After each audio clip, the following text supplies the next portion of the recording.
You a Star Wars fan? Because you'll be amazed at number one, that a lot of women might be into the shit that you're into, but you're so worried about her judging you that you don't give it half a chance. But also some of the things that you're not into, you'll be amazed at how women would want to get into it because they want to get closer to you. A lot of times they say shit like, "Oh, I'm free on weekends," or "I'm usually free on Thursdays," or whatever the hell. So if it makes sense, then I schedule a date. If she really liked you from the get-go, there would be no reward system you would have to look for to do anything for, right? Because it would automatically be there, And I like to do this in conversation sometimes. When you're speaking with somebody and you'll hear a girl say something like, "I'll never do this," or "I don't like this," or "I don't like that." And then you'll notice, you'll say, "Nah, I kind of like it. I like it when blah, blah, blah." And she's like, well, yeah, when you say it like that, I like it, and it's just kind of like, yeah, you switched up awfully fast for somebody that just really said they don't like something. And so, there's always been clues out there for fellas to understand, like, yo, if they really like you, they will change their whole political party. They're not giving her real instruction. They're not letting her know what it really is. And most dudes don't do it. Most dudes don't say what it is because they're afraid to hear no, or they're afraid to bring up sex too early and all of this and all of that. But the bottom line is this. Either, again, and somebody said it, either she's feeling you or she's not. You understand? Either she's feeling you or she's not. We got to stop all this nonsense, man. Guys are too afraid to hear no, and it's like I'd rather hear no than to waste 2, 3, 4 dates and time spent, money spent, and all this other shit just to find out that you wasn't feeling me any damn way. You see what I'm saying? But so with me, first date is cool. If you don't want to do it on the first date, no problem. You could be on your period or whatever it is. There's a lot of things that could be off on the first date, right? It doesn't matter. But second date, you gotta know what it is. For me, I like exclusive vagina to me. And that's because I don't want to catch nothing to have my later years messed up. And I like to stroke without no condom on. It feels great. So I like this. So you like to be hugged by the sugar walls? You like to be hugged? Yeah. I like that velvet, plush velvet. The smoothness. So, but even then, J. Roman, I hear you.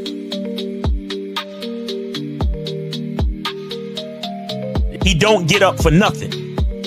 You understand what I'm saying?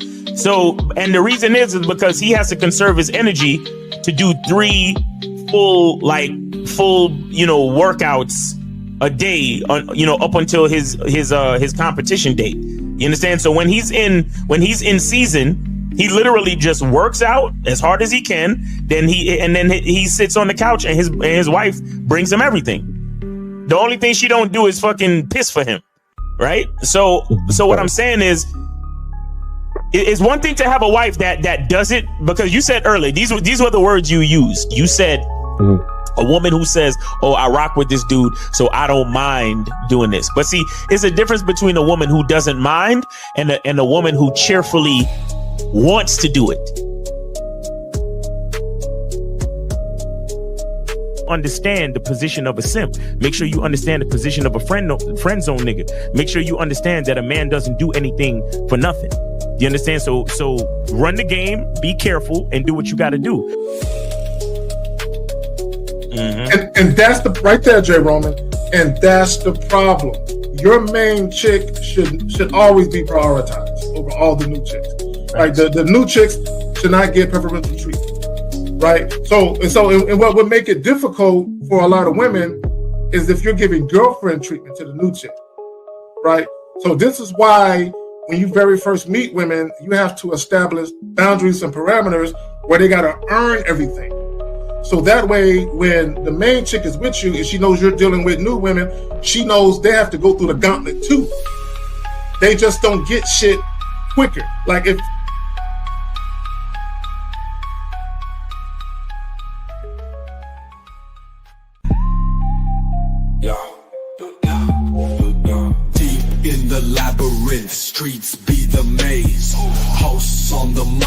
Kerry K set in the blaze, sagging. Miles Cunham with the game so tight. J. Roman lit the torch, keeping it right. Manhood's the challenge, skill set to master. In a world moving fast, gotta move faster. Trap beat, pounding 808, shake the floor. Guided by the host, wisdom like law. Kerry K drops jewels, the crowd enthralled. Words cut deep, no need for brawls. Miles Cunningham, tactics sharp like a dagger. Navigates the game, makes the haters stagger. Journey to manhood, no easy feat. Lessons from the masters, words concrete. J. Roman with the keys, opens the door. Manhood's the path, gotta crave for more. Manhood's the challenge, skill set to master. In a world moving fast, gotta move faster. Trap beat, pounding 808, shake the floor. Guided by the host, wisdom like law. Yeah. We back at it. Yes, sir. Yes, sir. What's up, everybody? What's going on with y'all? Chilling. What's up? What's up? All right. That's what's up, man. Good to see you. Good to see everybody, man. Shout out to the chat. Let's get it, man. So real quick before we get into this, right? Most men believe this aging myth and it's ruining their dating life. We do have a video. Guys, real quick before we get to the video. We know we tell you guys don't listen to shit women say. But sometimes we can use what they say to give you some lessons on how you need to move. Because here's the thing, real quick. Women, in many cases, already have a perception of most men in general, of how they view most men overall. Women, by and large, believe most men ain't shit. That's just what they believe, right? So because they already have that perception, and in many cases, any new interaction, they already have that perception, and how you act either confirms that perception or makes them say, not him though. Not him though, right? Real quick, Duke of Lux with the 200 Norwegian Chrome, a cup of coffees, espressos, right? Before we get into that, Miles, I believe you got something going on, bro. What's going on in your world over there in Cunningham Elements? Oh, yeah. I got a shout out to everybody, man. Go to Cunningham Elements. And right now, hold on one second. Is it? Let me make sure. Okay, yeah. If right you got now, something you want me to show the people, bring it up. Oh, no. Right now, it's just that we got the spring sale going on where you can save 20% on any order. You can save 20% on any order. And the code is spring 2026, spring 2026, all one word, spring 2026. So go to Cunningham Elements, make your order and type in spring 2026 for the discount code and you can save some bread, man. So make sure you go to Cunningham Elements, man. Appreciate y'all. And then, of course, make sure y'all check out Mr. Lucario later on live at 5. Make sure you check out Lucario later on live at 5. Check him out. And also go to shoplucario.com and make sure you get the programs over there. And yeah, man, let's get it. So yeah, spring 2026 is your code to save some bread at the Cunningham Elements website. And it's all products on the website. Of course, no shea butter right now because it's not the season. What's going on, Jay Roman? What's going on with you, bro? Well, it's the season for shea butter. It just, you can't. This is ashy season right here. But however, you should have ordered your shea butter already already have it ready to go. Facts. Hey, what you Miles, probably should have did. Go ahead, Zach. No, you got it. No, I'm just like saying, I'm happy to be here. Let's get it going. You know me. There you go. Let's get it rocking and rolling. Okay. Am I freezing? Nah, you seem fine so far. Yeah. All right, because on my end, I'm just saying something. So I also want to make sure. Real quick, what you probably should have did with the shea butter, you should have ordered one for July. No, one for June, one for July, and one for August. Because the shit smells so good, it goes quick. Yo. I'm literally, because you're not order, I'm on my last little this much of the jar, and I'm like taking a little dab with the finger, like I don't want to run out of this shit. It's just gonna be a minute. I'm So telling you. use it. I used to use it on my whole body, right? And when it get low, I'm like, I got to pick and choose which body part I use this shit on. Hey, you become a tactititioner with that thing. You like, yes. Let me just get a little bit right here. You rationing out the shea butter. On the visible spots. I need to put it in the visible spots. You get right there, and you get the face because you want the neck and the face to smell good always, because you never know, close encounters be happening.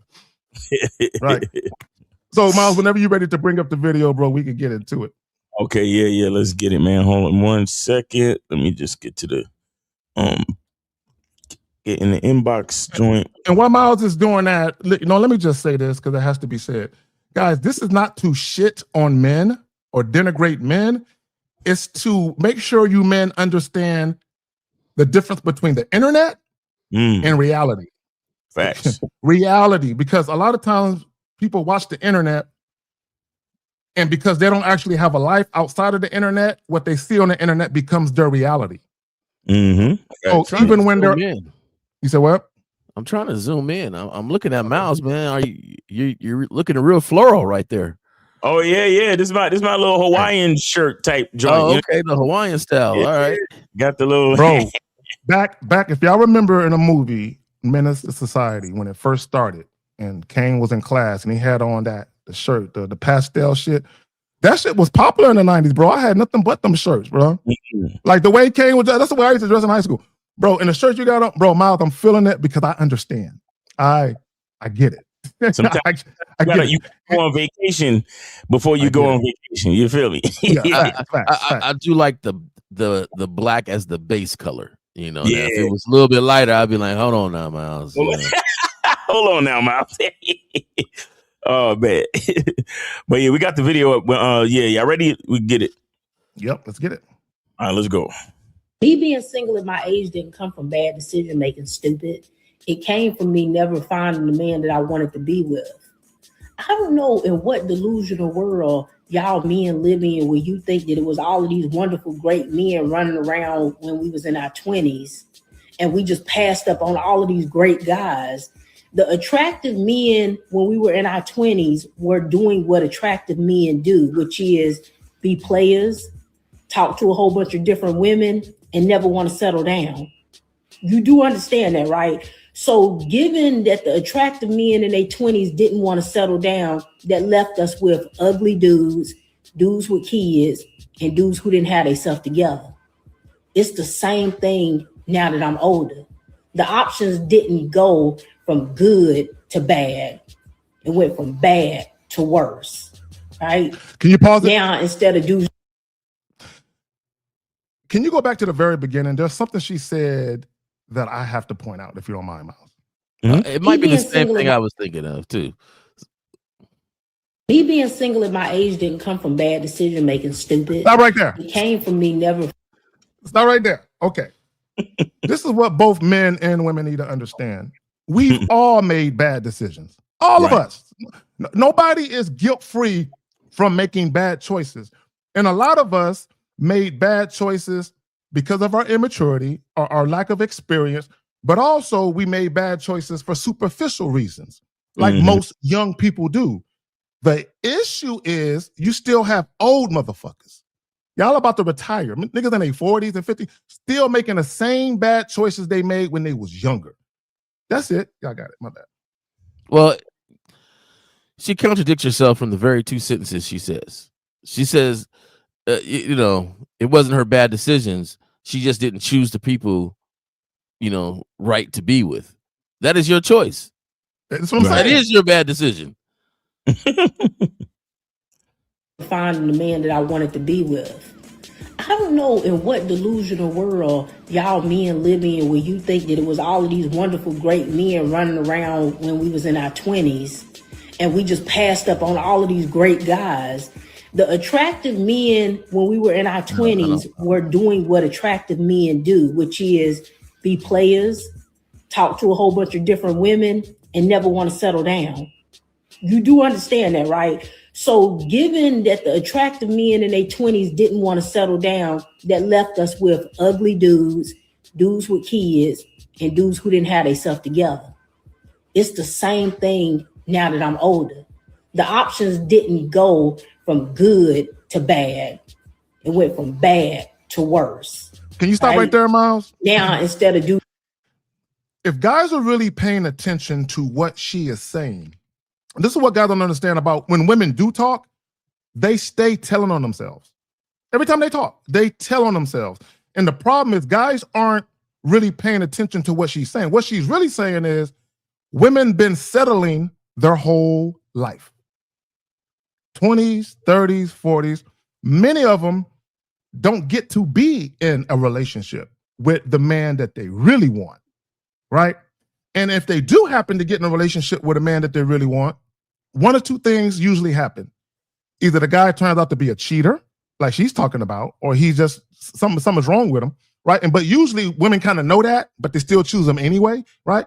But also what happens with a lot of women is they don't know how to humble themselves for that so-called attractive man they want so bad. But also, here's another reality that a lot of women aren't adhering to. That same attractive man that you want so bad, that's dealing with a bunch of different women, he's never gonna be monogamous. So guess what? You got to share that nigga. Go ahead, y'all got it. Who's just having kids, they got kids and grandchildren. And if you think some of them was unattractive back then, add on now the fact that some of them is out of shape, they ain't got no hairline, and they missing side teeth. They wasn't financially stable in their 20s, and a lot of them still ain't financially stable. Some of them still paying child support from the same babies that they was having when they was in their 20s. Y'all got to start being for real. These podcast lies that all of these men was going to get older and they was just going to become these rich men, that didn't happen for most of them. Sorry. A lot of the men in their 20s who was doing all that settling down and getting married were undesirable men. Men on the verge of losing their hairlines. Men who didn't have no bunch of options of women to choose from in the first place. That's the reason why it was so easy for them to settle down. And just like anything else, there's always going to be exceptions to. Okay, so real quick, and this is a long 4-minute video, and I don't want to listen to her talk for 4 minutes straight. It'll drive me crazy. So what? So essentially, if we look at the title, most men believe this age myth and it's ruined their dating life. So what you have is a bunch of guys who were not sexually desirable in their 20s. So all the sexy women they wanted to fuck in their 20s, they didn't really get a chance to do that. So now that they're in their 30s or 40s, they got a little bit of bread. Maybe they hopped in the gym and threw up a couple of barbells. Now they're like, now I want them bitches that are in their 20s, even though I'm older now. All them bitches I couldn't get back then, I want now. And here's the problem. The majority of those guys, you're still missing the most important component, well, two important components that you've always been missing. Sex appeal and game. And just because you got older, you got in the gym, and you got a little bit of money, doesn't mean you got either now. But y'all got it. And J. Roman? I mean, it's hard for me to listen to what she's saying. It sounds like she's bitter about her I concur. Her whole life. You know, it sounds like she never changed her perspective. She's still after the money, still after this certain style and look, and it's just kind of hard to really pull from this. Well, you know what it is, Jay, for the fellas, and only thing I can say is, don't change you. She needed to change her perspective, because you can't generalize and say everybody, right? Right. So, for her to sit and say, well, the guys that were attractive, no, the guys that were attractive to you were about nothing. Right. Not everybody, because somebody in your demographic, age graphic found a dude and they're still together and they're still, a rocking and rolling. Or, maybe one person lucked out and found two guys. But because of what you were looking for and what you prioritized wasn't something that brought you the type of guy that you want now. Well, and now you say, well, these men are older now like they were. Yeah, they are. Yeah, there's some players that were young players and now they old players. There's some, so it's not that she's saying something that is untrue. It's her story though. And I agree. This is what I will say, because at some point, see, here's the thing, right? And I say this about anybody, whether you're a man or a woman. If you have a podcast or you're doing any videos on the internet and you're complaining, that means you're not happy, period.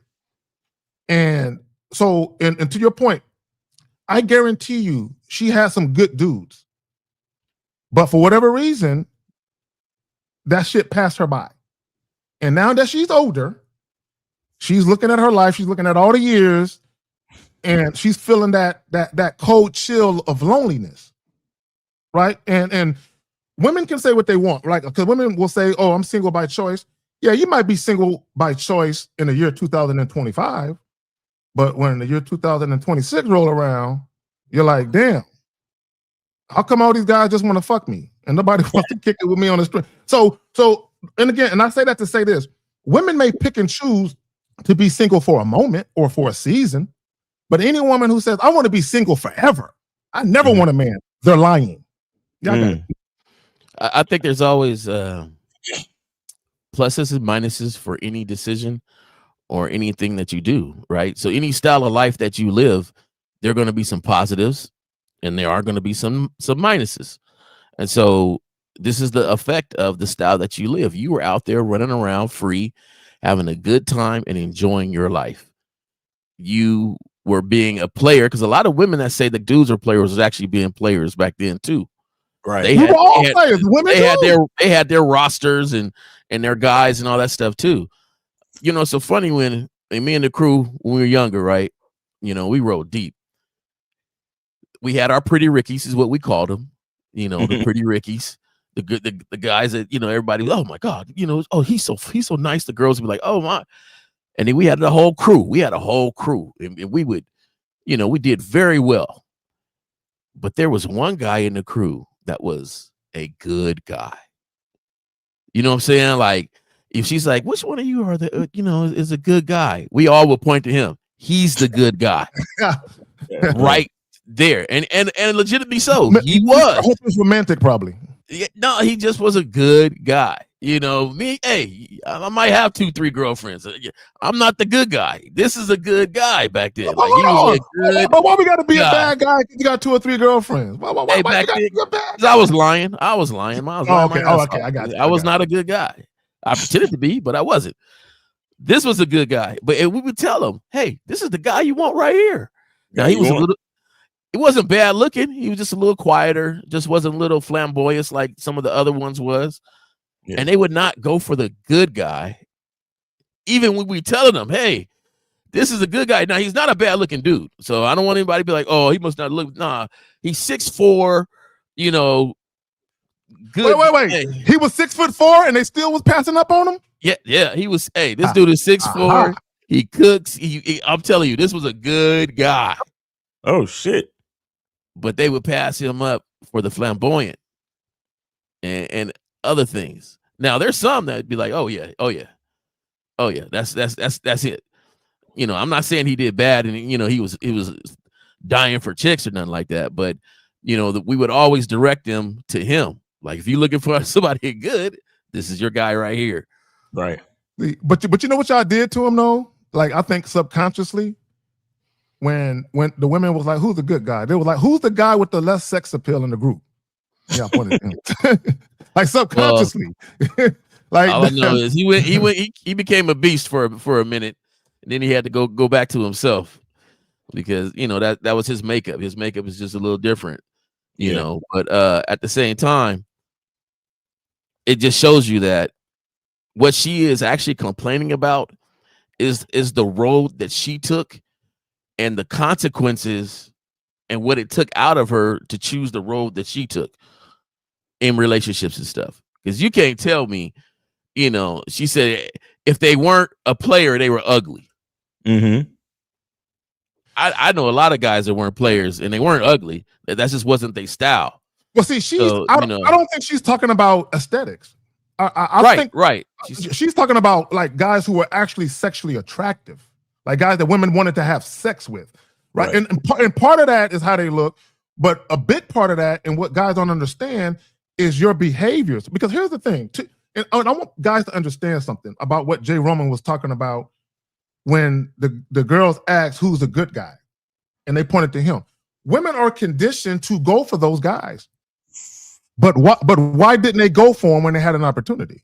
You had multiple guys co-signing he's the good dude.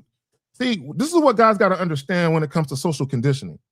Just because women are conditioned to look for a certain kind of man, oh girl, when it comes to your virginity, it's got to be a certain kind of guy. Yeah, women are conditioned to believe that, but usually this is what typically happens to most women. Once they start having sex and dealing with men on that level, they start to view shit much, much differently. Yeah. And now their bodies and how they respond to men is much, much different than what they were conditioned to believe, because they're having sex, they're getting to know themselves better sexually. Yeah. That changes everything for women. And this is something that guys don't adhere to. Y'all got it. And I think, like, just think about this. You go with the good guy. That good guy is trying to set up a relationship. That good guy is trying to set up longevity. That good guy is trying to set up, this relationship going on, because he's more of a one-on-one, not 1-on-3, 1-on-4. Monogamous. A lot of times the ladies weren't ready to settle down either. Yeah. They just wanted you to settle down. Facts. Yeah. Right. So stuff that they wanted, they knew they might have wanted it, but not right then. Mm-hmm. Because remember the phrase, the whole phase. Oh, I'm just going through the, my whole phase right now, which I never believed in that. I just thought that's the way everybody was living.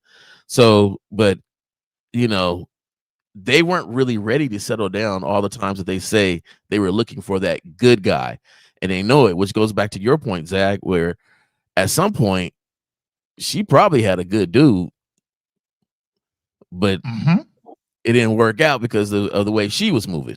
Maybe she seen somebody that she thought was a little more finer, a little more richer, a little more whatever, and decided to make that move. And I don't blame her for it. It's just, let's take responsibility from the way we were living, though. Mm-hmm. That's the thing. It's hard to take responsibility because of I guess in some instances they call it the impetuousness of youth, right? So impetuousness is like audacity, right? Where it's like, because when we were young, we all felt like we were invincible. We had all the energy in the world. We didn't need to eat our vegetables. We didn't need to get enough sleep. We didn't need to drink a lot of water. We had all the fucking energy in the world, right? And you got to understand that with these females, once they feel the pleasurable pain of sex, they start to ask themselves, how much more pain can I tolerate, and how much more pleasurable could it be, depending on what type of nigga I let up inside me. And so when they feel the soft, nurturing touch of the good guy, they're like, well, that's nice, but I want to see how that nigga over there chilling on the corner that looked like he would rip my head off if I said something wrong to him. I want to see if I could get him to like me. I want to see how he would fuck me. That's what a lot of these chicks are saying. And look, at the end of the day, you can't even blame them. You can't even blame, because I want y'all to understand something. The construct of marriage and settling down and all that other shit. It's a construct. It's a construct to civilize and to mitigate a lot of different things in society. The true nature of humanity is for us to be attracted to and fuck all different types of motherfuckers, men and women. That's on a regular basis. Because all nature really cares about is procreation. It doesn't care about organization. It just cares about the fact that we're going to fuck and bring new offspring to carry on humanity. That's it. It's society and governments and all that shit that decided to, okay, let's get married. Let's have one partner. Let's start a family, blah, blah, blah. So we got to understand the truth of nature and the truth of everything that goes behind it. Now, what's going on with this chick is that based on nature, she doesn't have the goods to hold a man's attention anymore. You understand because again, based on nature, every man is searching for the younger, more fertile, and tighter bodies. That's what the man is looking for. You understand? So when you hear these chicks talking shit, all that's really happening. I mean, and I guess the other guys call it hitting the wall and all that shit. But all that's really happening is that these women are realizing, oh shit, my attractiveness only goes but for so long. You understand? And then they start to feel a certain way. And then a lot of what happens is a lot of people try to shame them and say, oh, well, you should have settled down when you was at the height of your attractiveness. And in a lot of ways, she's articulating it incorrectly, but in a lot of ways, she's not that wrong. She just don't know how to really express it. But wasn't, like you said, I think you mentioned it earlier, Kay, wasn't nobody settling down at that time. No. None of us. All of us wanted, all of the niggas with hard dick wanted to explore as many different caves as we could. Yes.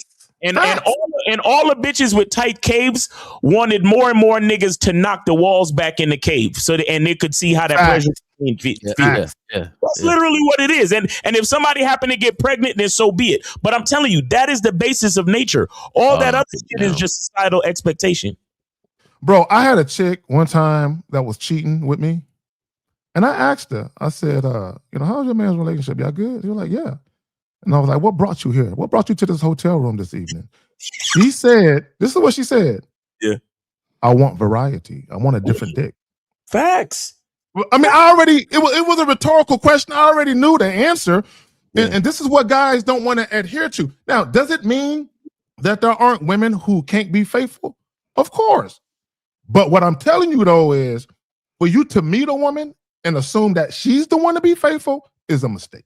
Yeah, I got it. You know, and I've been in that situation. And here's the thing. Here's the thing is that a lot of women have again, we know that a lot of women out there, or most women out there, it's hard for them to have just one nigga.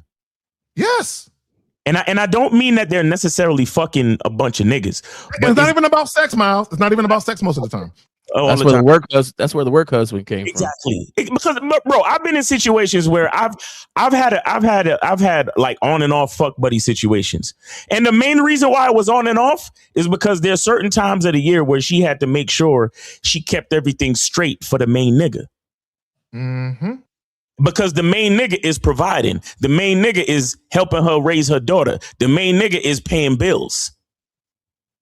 I'm just a nigga that comes through and drops off dick. Like Uber Eats. I had one that wouldn't let me hit in a certain position. You see what I'm saying? Because it was meant for her man, right? Yeah. See, you see? And I'm like, all right, whatever. And then one time,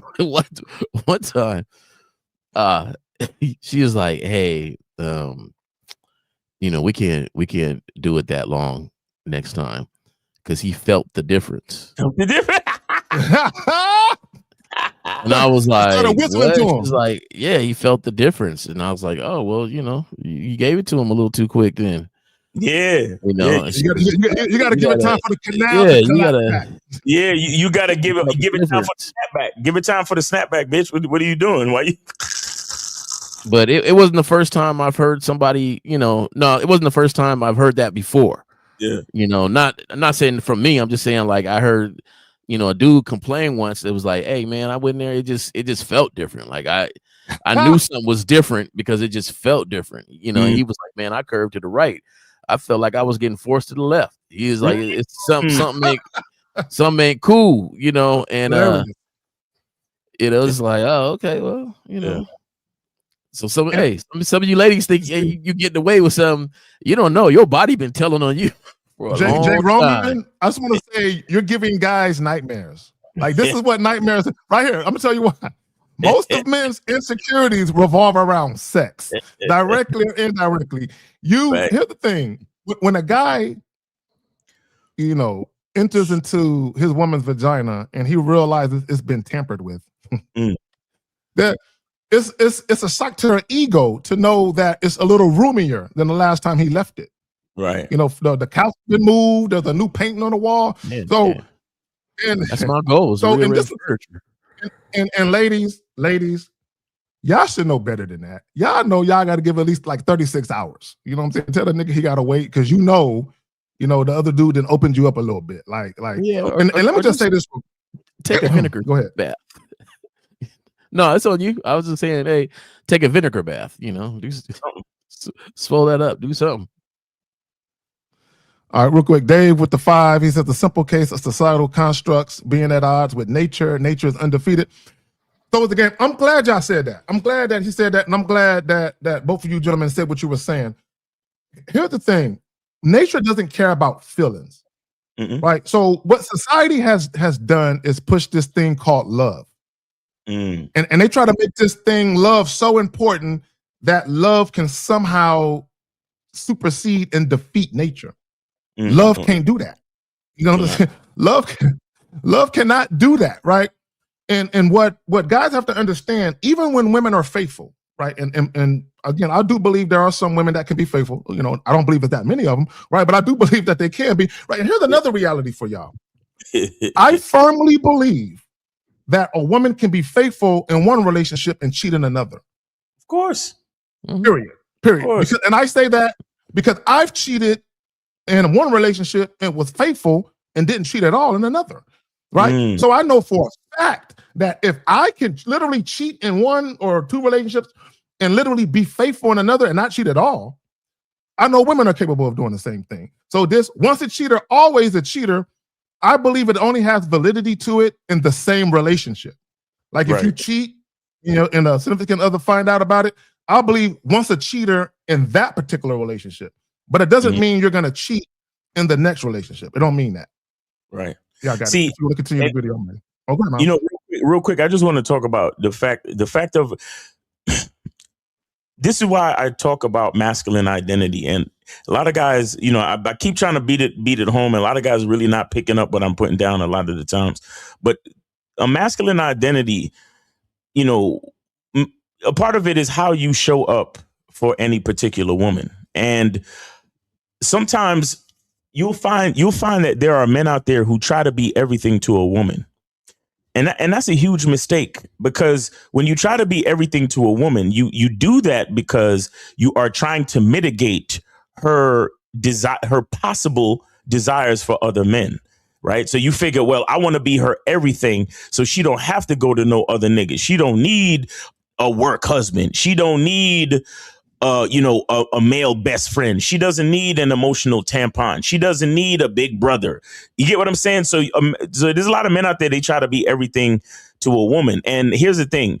If you're trying to be everything, chances are you're going to be neglecting your true and authentic masculine identity.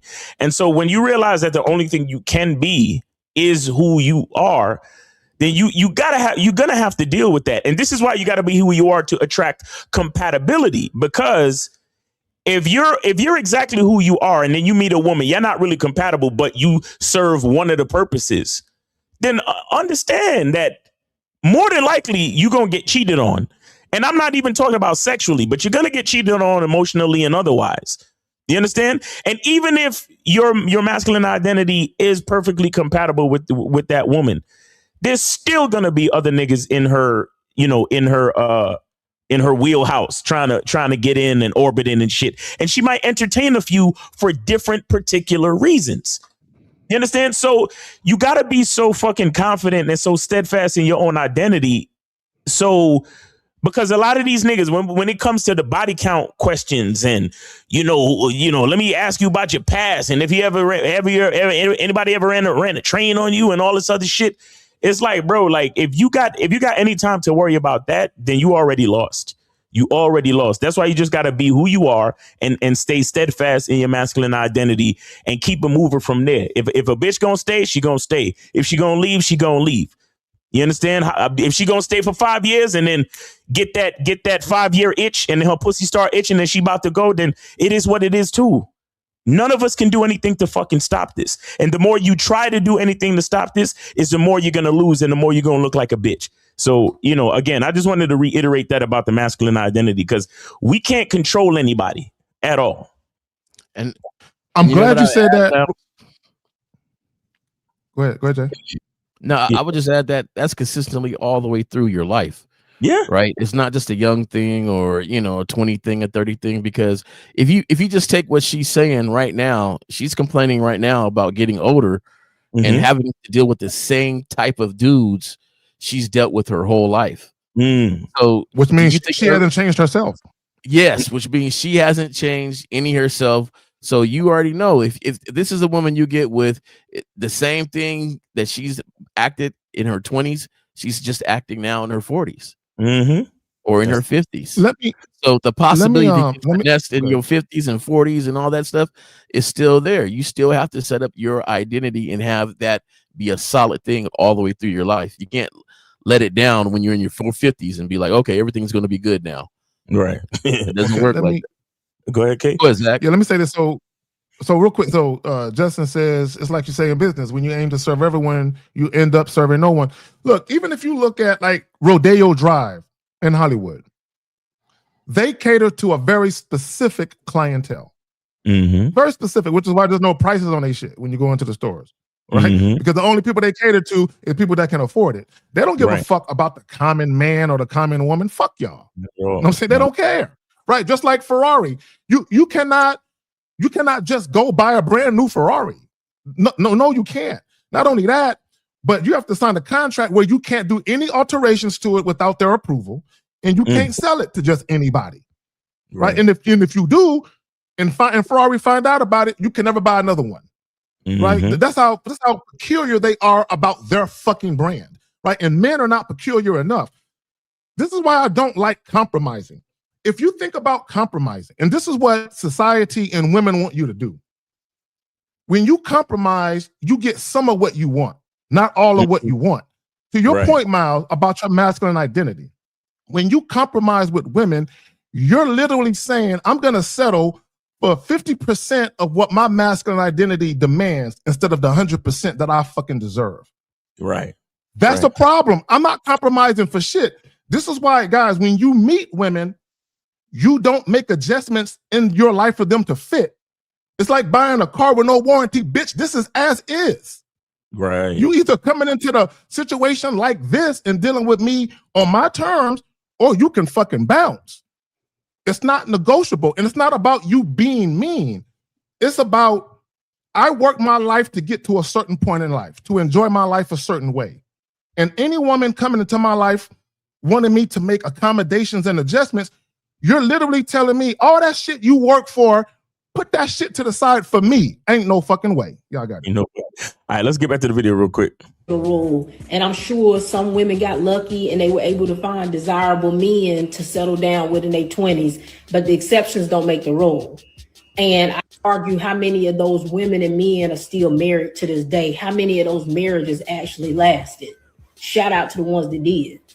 I know how y'all like to rewrite history and pretend as if it was all of these wonderful, great men for us to choose from in our 20s, and we just wanted to be outside and we wanted to party with our girls and we didn't want to settle down. That's not what was happening. The options weren't there back then. And you're still in the same position. The dudes who older, who are still desirable, they still don't want to settle down.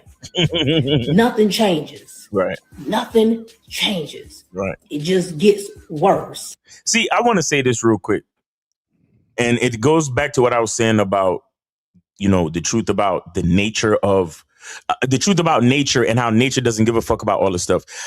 I've reached a point, like personally, where I'm done judging people. Right? Where the only time I have any judgment or any opinion is when somebody comes to me for advice.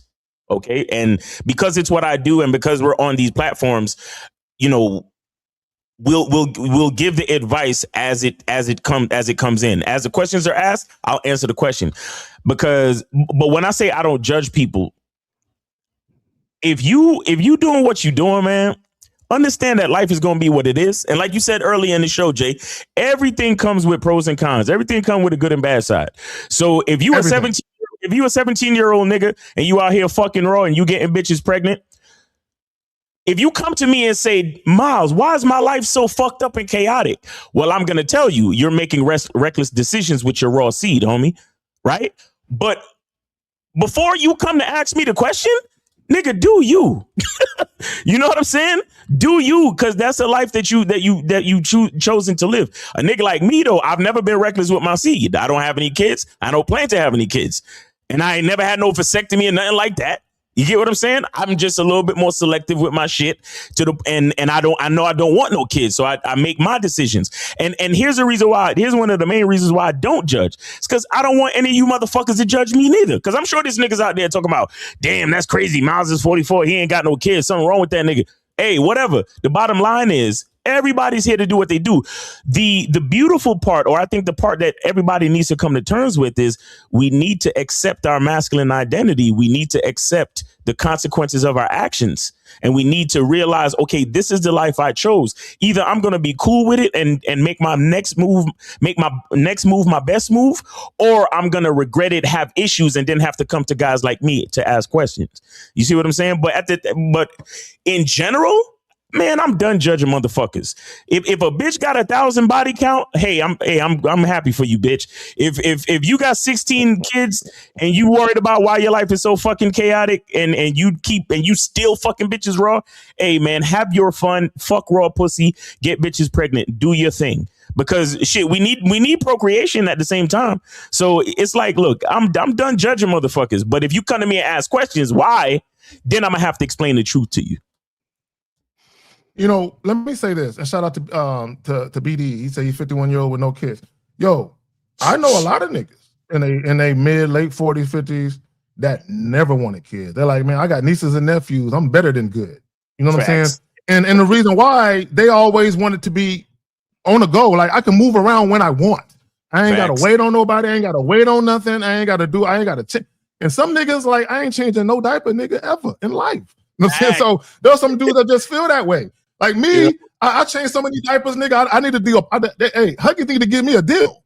You know what I'm saying? But look, but real quick, and my thing is this, and to what y'all said about pros and cons. If you enter into a monogamy or a monogamous relationship, there are pros and cons. If you get into an open relationship, there are pros and cons. If you're single, there are pros and cons. If you're in a long-term relationship, open or not, there are pros and anything you do in life, there's always pros and cons to it. You just have to look at the cons and know whether or not you can live with them shits. Right. Exactly. You know what I'm saying? Because you already know what the good shit is. What's the bad shit that can happen if I make this decision? Right? And you have to live with that. And here's the thing about being a guy that dates non-monogamous, right? You're gonna have women that otherwise, or women that you could fuck with, but there's an expiration date coming up because they want monogamy and you don't. And they're going to bounce. And you know they're going to bounce. And that's one of the cons. You got to deal with that. Yeah, you got to deal with that shit. Yeah. See, and the reason why I even said what I said about judging is that a lot of the rhetoric that you hear on these like videos like this or TikToks, the main thing is this. A lot of women, they hate to be judged. So they feel like they got to explain themselves. You see what I'm saying?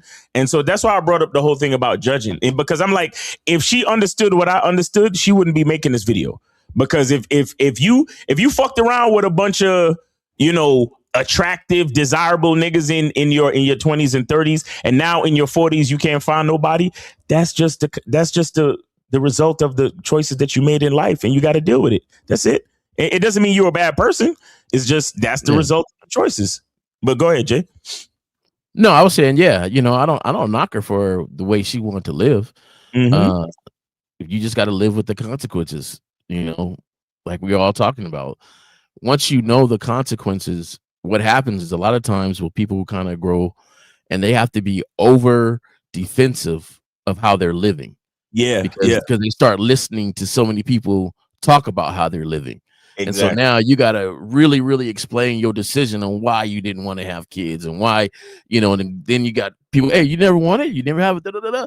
No, I didn't want it, man, because and it's like, you don't have to over explain the decisions you made. You just have to understand it and know yourself and know why you made those decisions.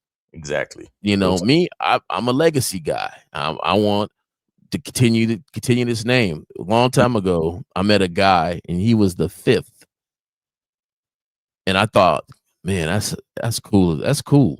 Because, you know, in his line, there was a strong essence of men in the line. You don't get to be the fifth name of your great grandfather without having the men in the line saying, this is what I'm going to name my son, and we're going to continue this on. And the lady saying, yeah, that's cool.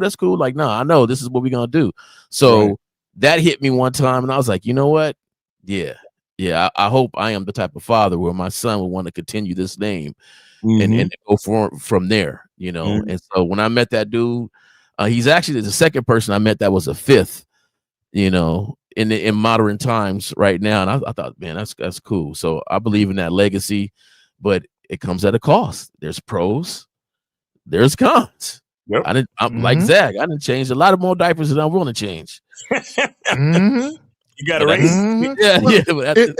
You know, it comes with a financial obligation, because now when you want to go on vacation with your lady, you got to pay for them little motherfuckers too. And I'm like, damn. So that shit add the fuck up, nigga. You know what I'm saying? It add up. And don't get me wrong, I've been on I don't know, probably 7-8 cruises with my ex-wife and our kids and shit like that. They was born traveling. They was in the womb traveling, right? So they, you know, my younger children, all they know is going on vacation, you know, a couple times a year and shit, right? But that's something that I wanted to do, and that's something that, even though their mother and I aren't together no more, she gonna continue to do that, okay? And I'm gonna do it when I do it, right? But my point is, there's a financial obligation whether you want it or not, because even if you don't do it on your own, you know, the government they're gonna come get that money. You know what I'm saying? They're gonna come get it. You know what I'm saying? They're gonna take your freedom and your license away if you don't handle your business. So either way, having children, whether you want children or not, like you said, Miles, if you ain't protecting your seed and you just running up in these women willy-nilly, raw, right? You're gonna fuck around and get a woman who's gonna carry that baby to term, nigga, and she got you for the next 18 years. You know, while you was talking, Kay, something came to my mind, you know, and it's along the lines of what we all three of us are talking about, and in reference to why not just what this lady's saying in the video, but why she's saying it. See, the thing is that we all have decisions to make, and we all make decisions on a daily basis. I think the most important part is understanding why you make those decisions, and I think that's a huge gap between men and women, right? Because in a lot of ways, a man will make a decision because of his masculine identity, and even if he doesn't understand the concept of masculine identity, a lot of men naturally understand the concept of a logical mind, right? So we'll make decisions based on logic and what makes sense to us logically, not even emotionally, but logically. So we make these decisions, and more often than not, even though we might not fully accept or be happy about our decisions, at the very least, because of the logical mind, we'll understand it. You get what I'm saying? Now, with women, it's a whole nother situation, because they're dealing with their emotions, they're dealing with their need for survival, and they're also dealing with the influence of other people based on validation because of their natural insecurity. So a lot of times when these women make these decisions, it's sad, but they don't understand it. And they might understand it in the moment that they made the decision, but because they made the decision based on emotion, 1 month later, 2 years later, they're looking back at their decisions like, what the fuck did I do? Like for example, rest in peace to Kevin Samuels, but I'm sure a couple of y'all, you know, you guys should have seen at least one or two Kevin Samuels clips where he asked the woman, so this same nigga that you said wasn't shit, this same nigga that you said was in and out of jail and beating your ass, you still decided to have a baby for him. Why did you do that? And then the only explanation that they could give is, oh, well, I was young and dumb and I didn't really understand it. So what am I explaining? I'm explaining that this is another example of a difference between men and women. Women will make a decision and it's just emotion. It's just feeling.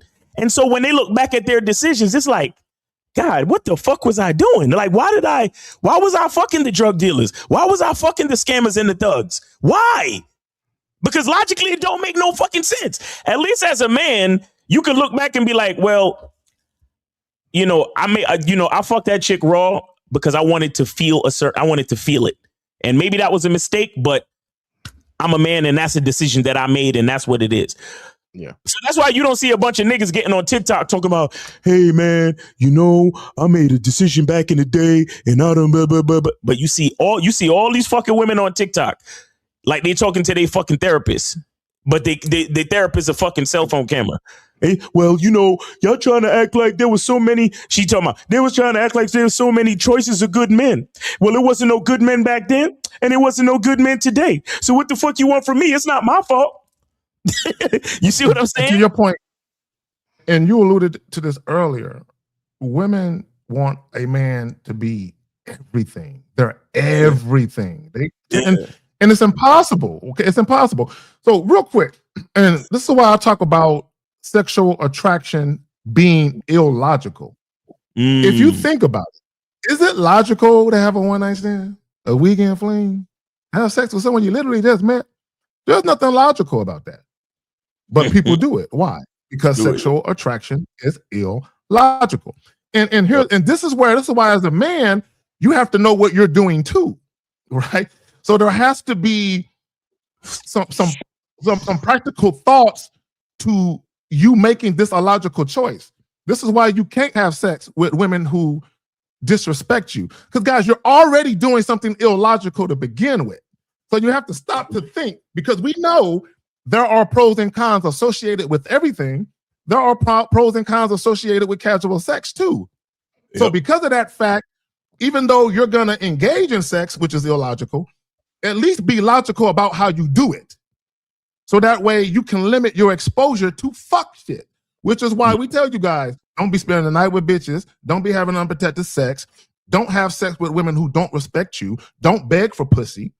You know what I'm saying? Don't try to talk women into it, right? We're telling you to be logical about your approach to it, even though you're going to engage in an act that's illogical, right? And this is what you have to understand about women and men, but specifically about women. Women's motivations to do shit typically comes from their feelings, right?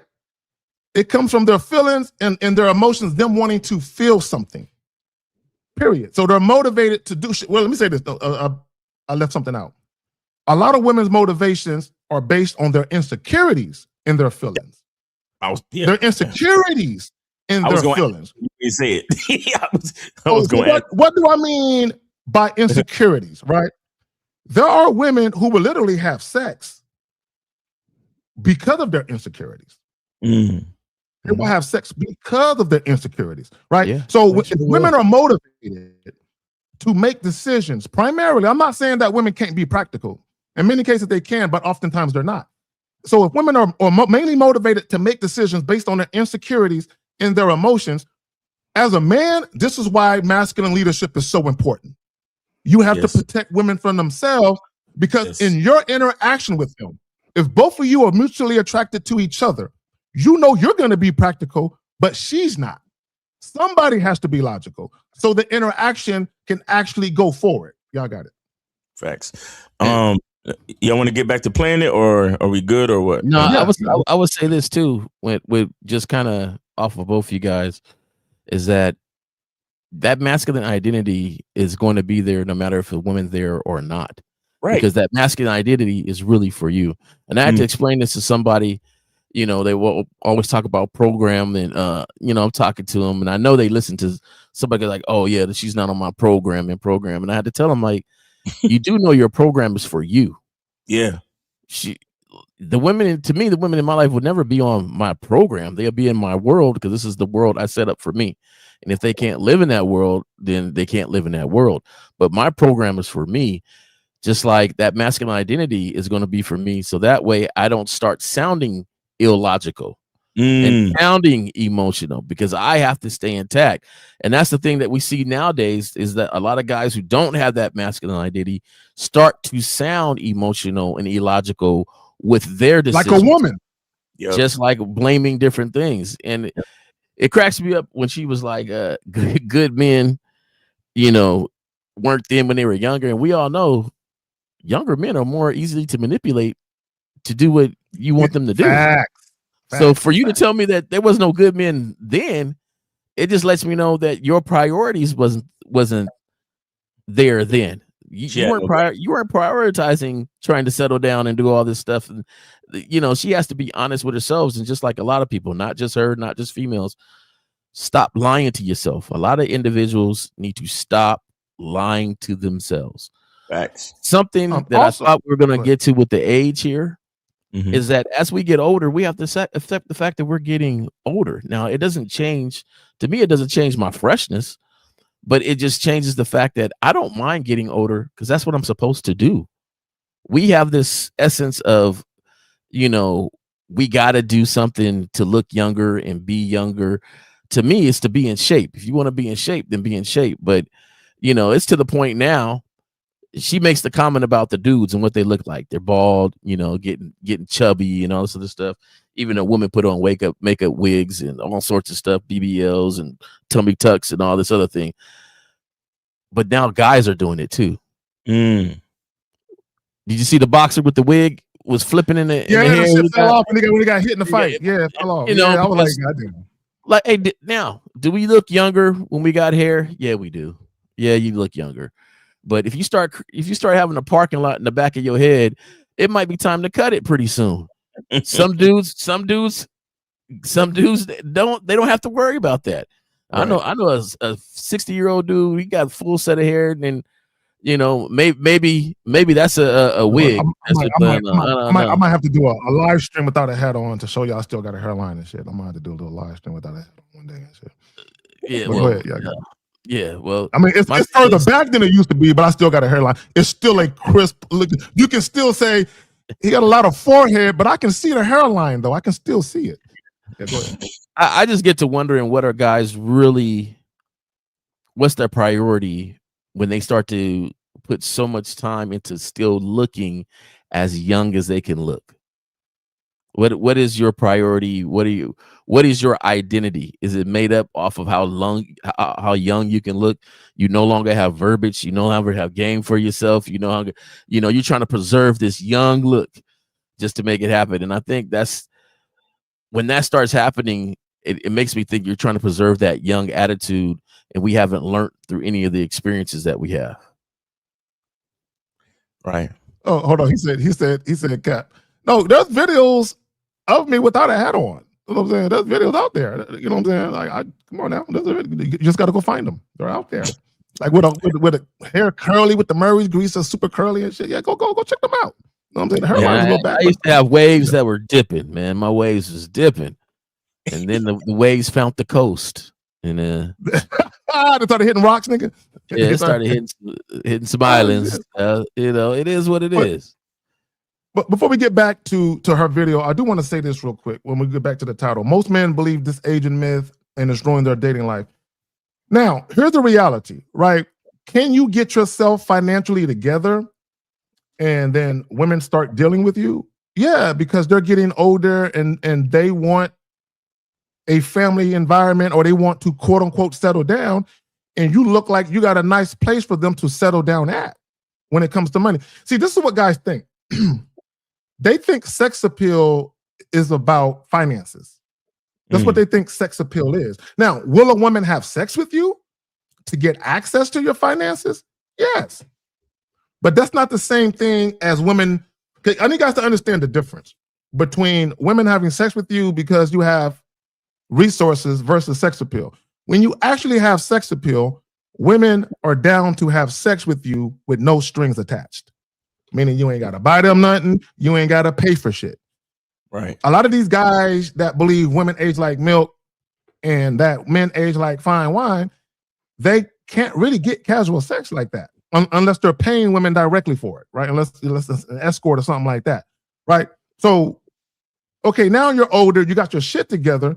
Yeah, you just made yourself a better boyfriend prospect. You didn't make yourself a sexually appealing prospect. All right, that's not what you did, right?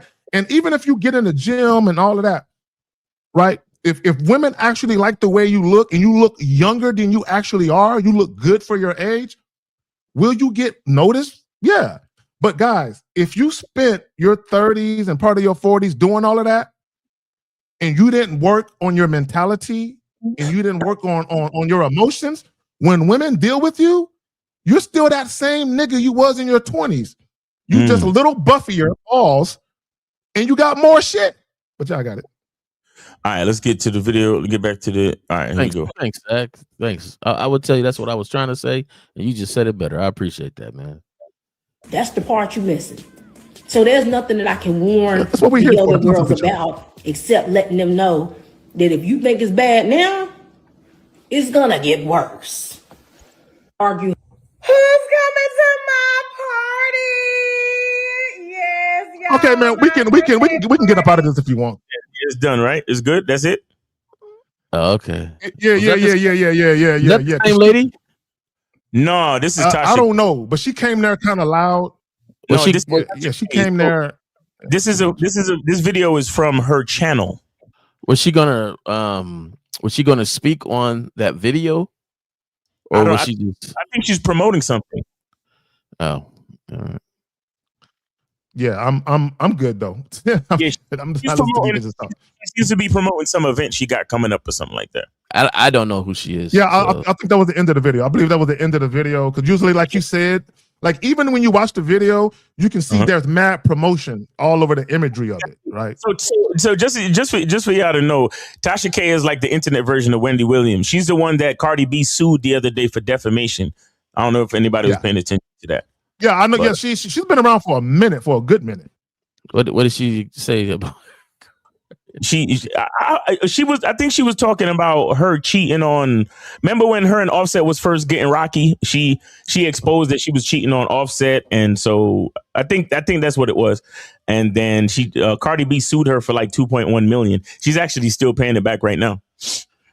Oh yeah, she won. So, yeah, she won. So Cardi B won. She won. Cardi B won the case. Yep. Yeah, she won the case. Oh, so Cardi B did not cheat. Is what she's saying. I don't. You know what? It's not about her not cheating. She didn't have proof until she said that shit. Right, something like that. I don't know if it was necessarily the cheating, but it had everything to do with defamation and all that type of shit. So, they say because she said Cardi B had an STD. Oh yeah, that right, exactly. See, yeah. You can't say shit like that. So yeah. Okay. I just because my thing is if it's true, it's true. Oh, now if it was proven to be true, then it's true. But apparently it wasn't, which is why she got sued. Let me say this real quick, guys. We've been here for over an hour. We ain't get no calls. Yeah, phone lines are open. Phone lines open, guys. Okay. 1-844-672-7300. Not only we ain't get no calls, I don't see no questions. Guys, what's up with y'all? There was a few questions. There was one about a guy. Was there a queue in the chat? Oh, I see one right there. Yeah, he was one about going out. All right. So he says, I am 55 years old and I feel there are not many places or settings for me to look for women. What will be some examples of where to look? Guys, real quick, and I want y'all to understand. There are women everywhere. You have to. I just told a story the other night where me and my daughter was going to the grocery store and there was a chick walking by and we both turned around, started looking at each other. And I said, yeah, I'm looking, right? So it don't matter where you're at. Now, I do understand this. The likelihood of you seeing women you are attracted to in abundance at a grocery store versus at a club or bar, I understand that it's going to dip. But yet you can't tell me when you guys run your errands and you move around the city that you live in and do whatever you do, that you don't see women you find attractive. And my thing is, if you do, get at them right now. Right? Y'all got it. Yeah. Women are everywhere. I think it has to do with I think men take too seriously that it's like a lot of dudes are very idealistic and a lot of dudes are like they're looking for their wife every time they see a woman. And it's like, oh, if she don't fit, all this extra criteria or whatever the fuck, they don't want to talk to her, So I don't know. I think guys need to not lower your standards, but understand that talking is just talking. You understand? And the more that you reduce your criteria is the more talking experiences that you can provide. Now, so again, we're talking about approaching, hollering, and talking for the sake of increasing our social skills, not necessarily to date right. or to get the girl. But the problem is like a lot of you dudes don't have enough experience to even know the difference. You understand? You know, if you're an older gentleman, you know, you've been a player, you've been in and out the game, whatever, and you got a certain lifestyle about you and you already know what it is. That's fine. But so many of you dudes that are asking questions like this, you hardly even kissed a girl. A lot of y'all are virgins. A lot of y'all only had like 1 or 2 sex partners in your whole life. So there's so much that you haven't experienced. So the point I'm trying to make is nobody's telling you to go and talk or pursue women that you're not attracted to. But at the same time, you got to loosen up the criteria so you could at least get more reps in. Yeah, I would say too is that you're not going many places then. Yeah. Like what do you like to do? Where do you like to go? And then go from there. Whenever I have ever seen any place where somebody is having fun, I've always seen women there. There's not. I don't care if it's in the middle of a park or in the middle of a library. There are going to be somebody there. So, and then at that point, yeah, you like Miles is saying, you have to talk to people. You can't be prejudiced on who you're talking to. And I mean by as far as if you are attracted to her or not, because you're not talking to her to get her number or to make things happen. You're talking to her to be more social and to get comfortable with just talking to people. Yeah. You know, going out, talking to guys, talking to girls. Hey, what's going on? Hey, I'm doing cool. Now you ain't got to be obnoxious with it. Everybody walking down the street. Hello. Not like that. But you know, when it's appropriate, and being at 55, I think, you know, there's some times where you can talk to people and then go from there. You'll be surprised of how things turn out. Let me say this, and I keep saying this. I've met women literally pumping gas. Literally, I'm pumping gas. The chick in the next joint pumping her gas. I'm like, what's up? And we get to talking, exchange contact information. I've met women now, not lately, definitely when I was younger. I've met chicks in traffic, like driving, like literally driving, and I'm honking, pull over. And a chick literally pulls the fuck over. I get out the whip, approach her car, we're talking, exchange numbers, right? Now, I'm not saying for you guys to pull chicks over. Don't do that shit. But I'm just telling you that I've done, when I was in my 20s, right? I did that, right? But I met women everywhere. You know what I'm saying? If I see a woman, I've met women, literally, I'm walking downtown, San Antonio, walking on a Saturday afternoon, I'm walking past a bus stop, meeting bitches. Hey, what's up? Guys, you can meet women everywhere. This is what guys really want. They want a perfect scenario. Yeah, that's what I'm saying. They want it to be perfect, where they feel like rejection is less likely. That's what they really want it to be. And when you have game, any and every scenario you meet women in is perfect for you. Because it's you. So it don't matter where. But y'all got it. And, you know, and to add to what you're saying, Kay, about like these dudes are looking, it's crazy because a lot of these dudes are worse than women when it comes to, they want that fucking rom-com scenario, you know, where it's like she's the most beautiful woman he's ever met in the world, and you know, I'm over here and I'm you know, doing this, and then when I look this way, we both look at the same time, and then we make eye contact, and then suddenly we're just drawn to each other, and then we start walking to each other in slow motion, and then all of a sudden the cello starts playing, and then at the same time the wind picks up, and a few cherry blossom petals are flying through the air as we walk towards each other. And what the fuck is wrong with y'all niggas? She's a girl. Yeah, maybe she's not a fucking Instagram 10, but she's a fucking girl. She's cute. She's decent. Go talk to her, dumb motherfucker. Get your reps up, because you don't even know how to talk to women. You don't even know. Like you like, the reason why you're even second guessing, questioning, and wondering all this shit is because you're too busy stuck in your fucking head. You asking me all these questions because you're stuck in your brain. Where do you really want to fuck bitches? You want to fuck bitches in your head, or you want to fuck bitches in real life? Which one do you think? Stupid motherfuckers, bro. Well, you know, you guys say we should approach this women, and it's hard to find so many fucking women is because you're more picky than these bitches out here, bro. Women are everywhere. Everywhere. Women are everywhere. You brought the old school, pulling them over in the car.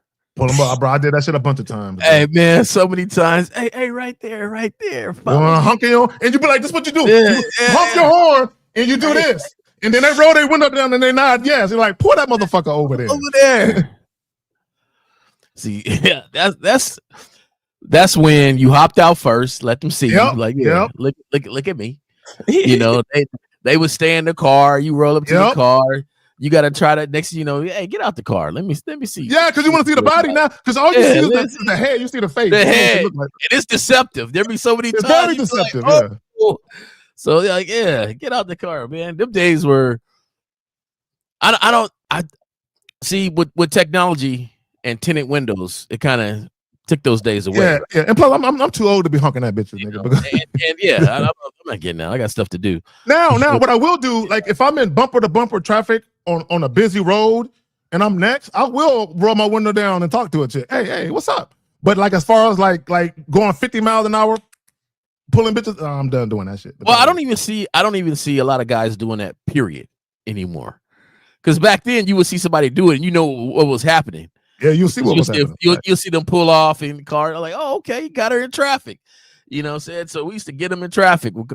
And so I think it was just the way of how we did it back then.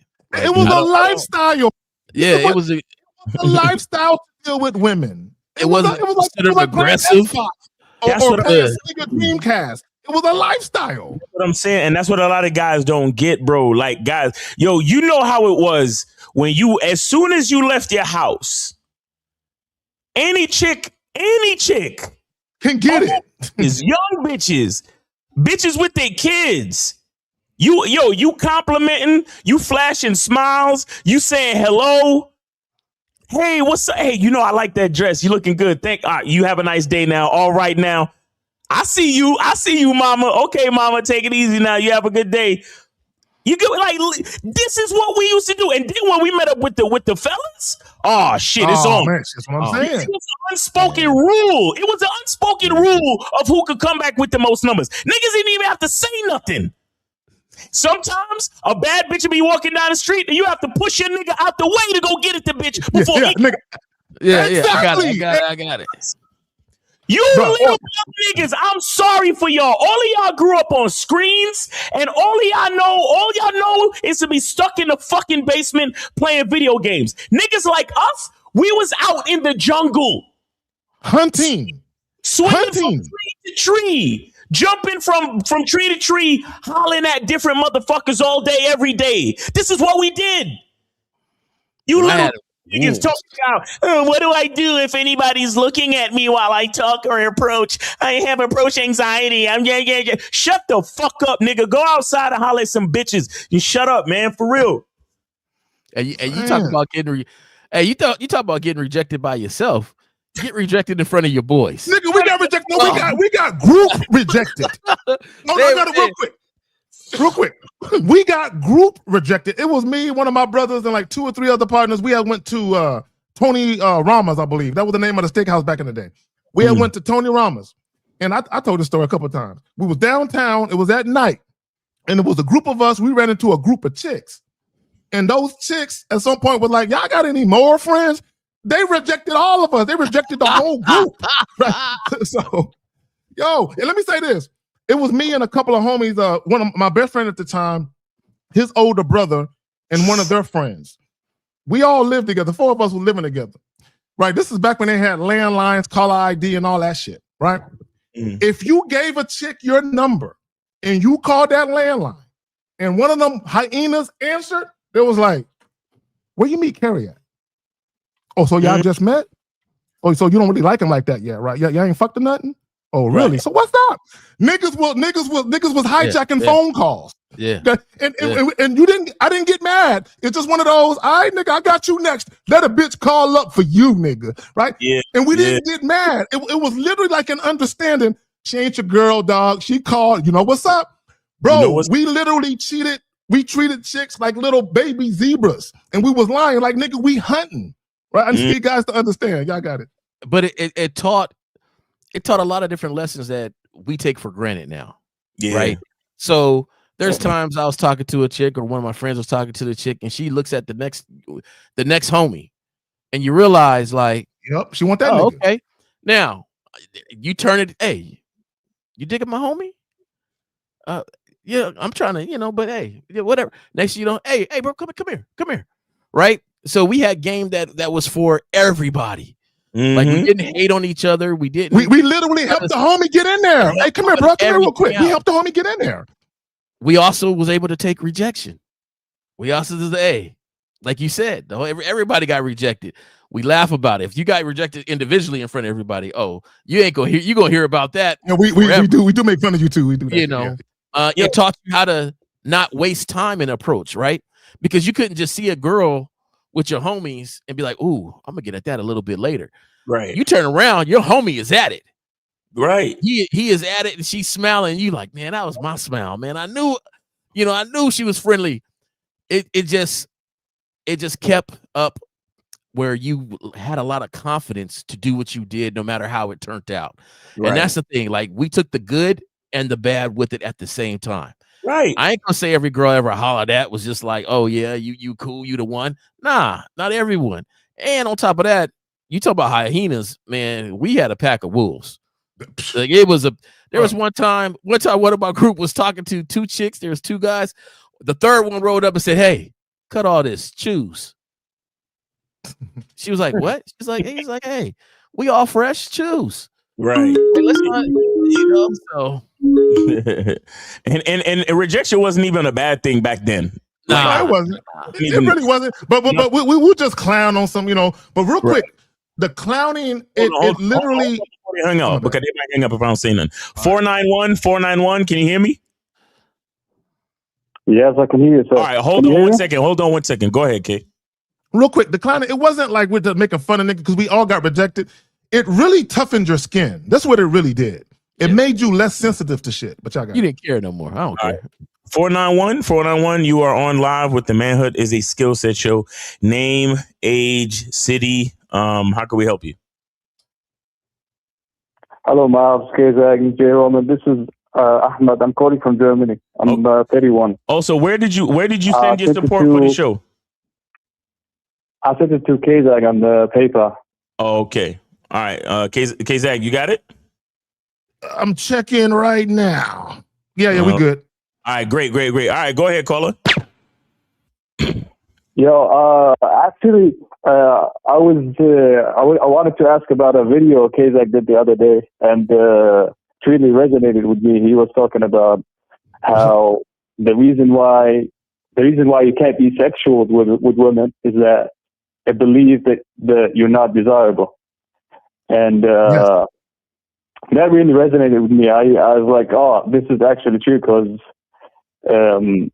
most of the time I'd be like, even when I got out and started approaching women, I realized that some of the times I didn't even give my number to the women because I didn't believe they'd call me back. Like, and I didn't even realize that until I went out and started approaching. So my question is, how do you become more desirable or believe you're desirable with that? Like, okay, first of all, okay. So let me explain something to you. This is what guys don't realize. Every guy is desirable to some woman somewhere. Every guy is. Unless you're really, really fucked up and all your teeth missing and your nose is gone.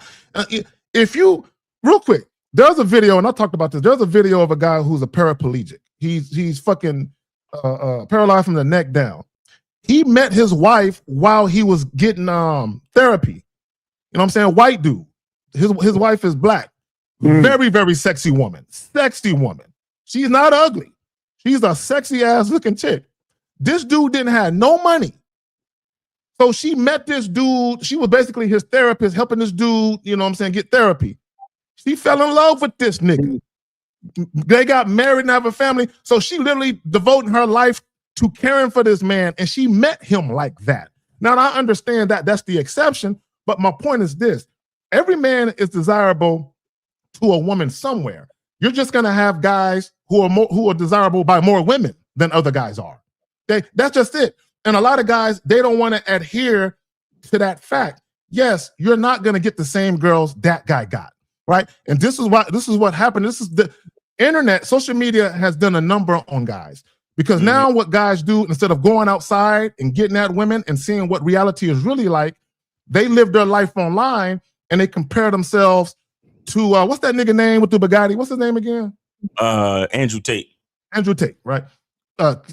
King 683, all them, they compare themselves to those guys. And they say, because I don't look like that, or because I don't have money like him, I can't get women. And my thing is, yeah, you can. You just can't get the bitches they get, right? And it's okay. And it's okay. And here's the funny thing about it. The same woman who will fuck with a rich guy will fuck with a broke guy. It's the same woman. See, guys think that women who fuck with guys who have money, that they only fuck with guys who have money. Now, there are some women who do. Let me be clear. There are women, but it's a small percentage of women who have access to men of means all the time. Most women don't have consistent access to men of means, no matter how pretty they are, because men of means don't like their asses. I need guys to understand that social media isn't reality. Y'all got it. Facts.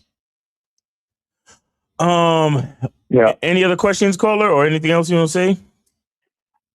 Yeah. A quick question: when you approach a woman and she's like, his body language is not receptive, but she's still talking to you. Do you end it now and then, or do you keep talking? Okay. Now, Pete, what you said. You said her body language isn't receptive, but she's still talking. Here is the question. When it comes to her body language being receptive, what should it be receptive to? Should it be receptive to you being indirect, or should it be receptive to you being direct about what you really want?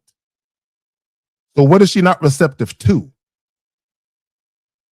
Like, I usually, you see my point? When I first approach, I go for the. You hear me? Yeah, we can hear you. You go for what? Yeah. When I approach, I usually go for the handshake. So some women may not do the handshake, but they still tell me their name. Okay. Real quick. In context, real quick. Here's context. Here's some context. Right. So two things can be true at the same time.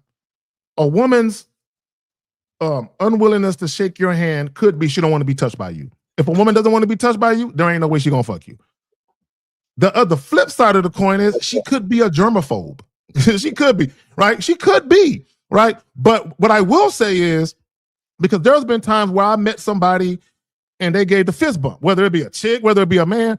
So if she don't want to even do that, then chances are she don't want to be touched by you, and she really isn't interested in conversating with you. She's just being courteous for the moment, right? But you have to, this is why you have to approach women on a regular basis so you can discern this. So you can look at the context of what's happening and you can say, she's not interested, or I'm just in my feelings about her reaction to me.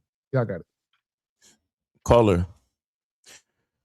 Yeah. I think the issue that you're having in this situation, or in the scenario that you're talking about, is you're making the approach about the woman, right? Because you keep saying, oh, well, what if I approach a woman and she behaves like this, or if she acts like that, or if she does this, or if she does that? The true question is, how do you want her to respond? What constitutes a healthy, or what requirements do you have for the interaction? You don't have any requirements. I want someone to shake my hand, to be honest. No. You don't have any requirements yet, because you need to learn how to, like, for example, you just said you want somebody to shake your hand, right? For a start, yeah. For a start. Okay, fine. So let's just say you go up to the girl. She's one of the most beautiful women you ever seen in your life. You go to shake her hand, and then she pulls her hand back from you. What do you do next? I wish her a nice day, and I keep moving. You sure? Yeah. So what the fuck are you calling us for? You got a good point. Yeah, I shouldn't be asking about that. Okay. See, you said that answer because you know that's the answer I was going to give you. Go ahead, Jay. I think, like, look, tell me why. Tell me why she would shake your hand. I was confused because some women may actually like converse, but they still not shake the hand, you know. So But it's like, what I'm trying to say to you, caller, this is why you have to. Excuse me, Jay, for a second. This is why you have to have standards, my brother. This is what I'm saying. yeah, I don't care what the fuck she is doing. If my requirement for me to talk to a woman is for her to shake my hand, if she does not shake my hand, then based on my standard, what do I have to do, caller? leave her alone. Exactly. So what the fuck are we questioning anything else for if we totally accept our own standard? 100%, man. 100%. Y'all niggas, So- y'all get yourself. Why do you want her to? I just want to know, why do you want her? Why does she have to shake your hand?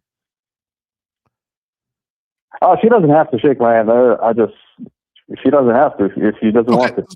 So my question is this is what happens. So this is why this is probably why he's asking. I've said in some videos, and I've said even in consultations, and I want guys to understand what I'm about to say. This is not a tactic or a technique. This is just something I've noticed. So I shared it with you. But when you use it as a tactic or a technique, you're fucking yourself up, right? So what I've told them is there has been times where I would shake a woman's hand when I first meet her, and I wouldn't let her hand go, right? When you shake a man's hand, normally the time that it takes to execute a handshake, you're done with it, and you let the nigga hand go. If I'm talking to a woman, I'm not letting her hand go, right? I'm holding it. Now, if she takes her hand out of my hand, fine, right? But I'm holding her hand while I'm talking to her. So I think he's trying to do that. Let me shake her hand to see if she's going to allow me to hold her hand. So I guess in his mind, if she don't even shake my hand, I can't even get to that point. Y'all got it. Well, see, that's the issue because that's your standard, K, not his. Mm-hmm. Go ahead, Jay. No, I just wanted to know, why was he so concrete on the shaking of the hand? Because what if you talk to her? Are you there, caller? Yeah. Okay, so what if she doesn't shake your hand? You guys have a great conversation and she gives you a hug before she leaves. Are you not going to talk to her anymore because she didn't shake your hand now? No, I usually ended up fast when I see that she's not willing to shake my hand. I ended up in the first 10 seconds, 5 seconds. You end up, say that again. I'm sorry, I didn't understand you. I end the whole interaction in the first 5 seconds if she doesn't. We're in a polite way. I wish her a nice day and I'll leave her alone. All right. So, but I just. What was your purpose in talking to her? I was not 100% in it. I just I was skeptical, but then I was like, okay, Miles really put me back on plan. Like, I need a. Yeah, I need a little more information though. So, what was your purpose? Okay, so the handshake. If she doesn't shake your hand, what does that mean to you? It means she's not interested for me to touch her on a subconscious level, maybe. Okay. So if I went around and I just shook all these different ladies' hands because I put my hand out there and she took my hand, and then you start to talk to her,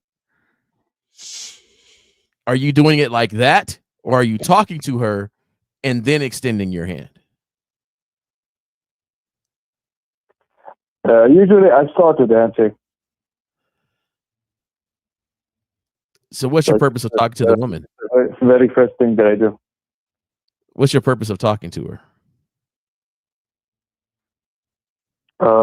The purpose to talk to her to see if she's interested in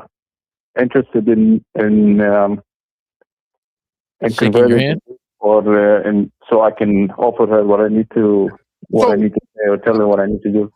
Okay, so I have a quick question for him. Yeah. When you extend your hand to shake a woman's hand, what was the reaction that you got exactly? How did she respond to you extending your hand? What did she say and or do?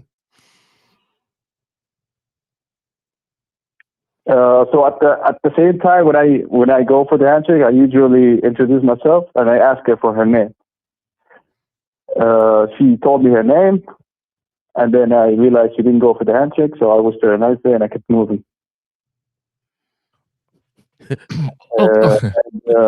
Other times I can see that the that the body language and the conversation are not aligned, are not receptive, both of them. So it's easy to tell. But I'm only asking you questions because I don't mind you having this standard for yourself. But if you say if the purpose is to talk to the woman to have this conversation for further to judge this other stuff, then why are you throwing the handshake in as the decider?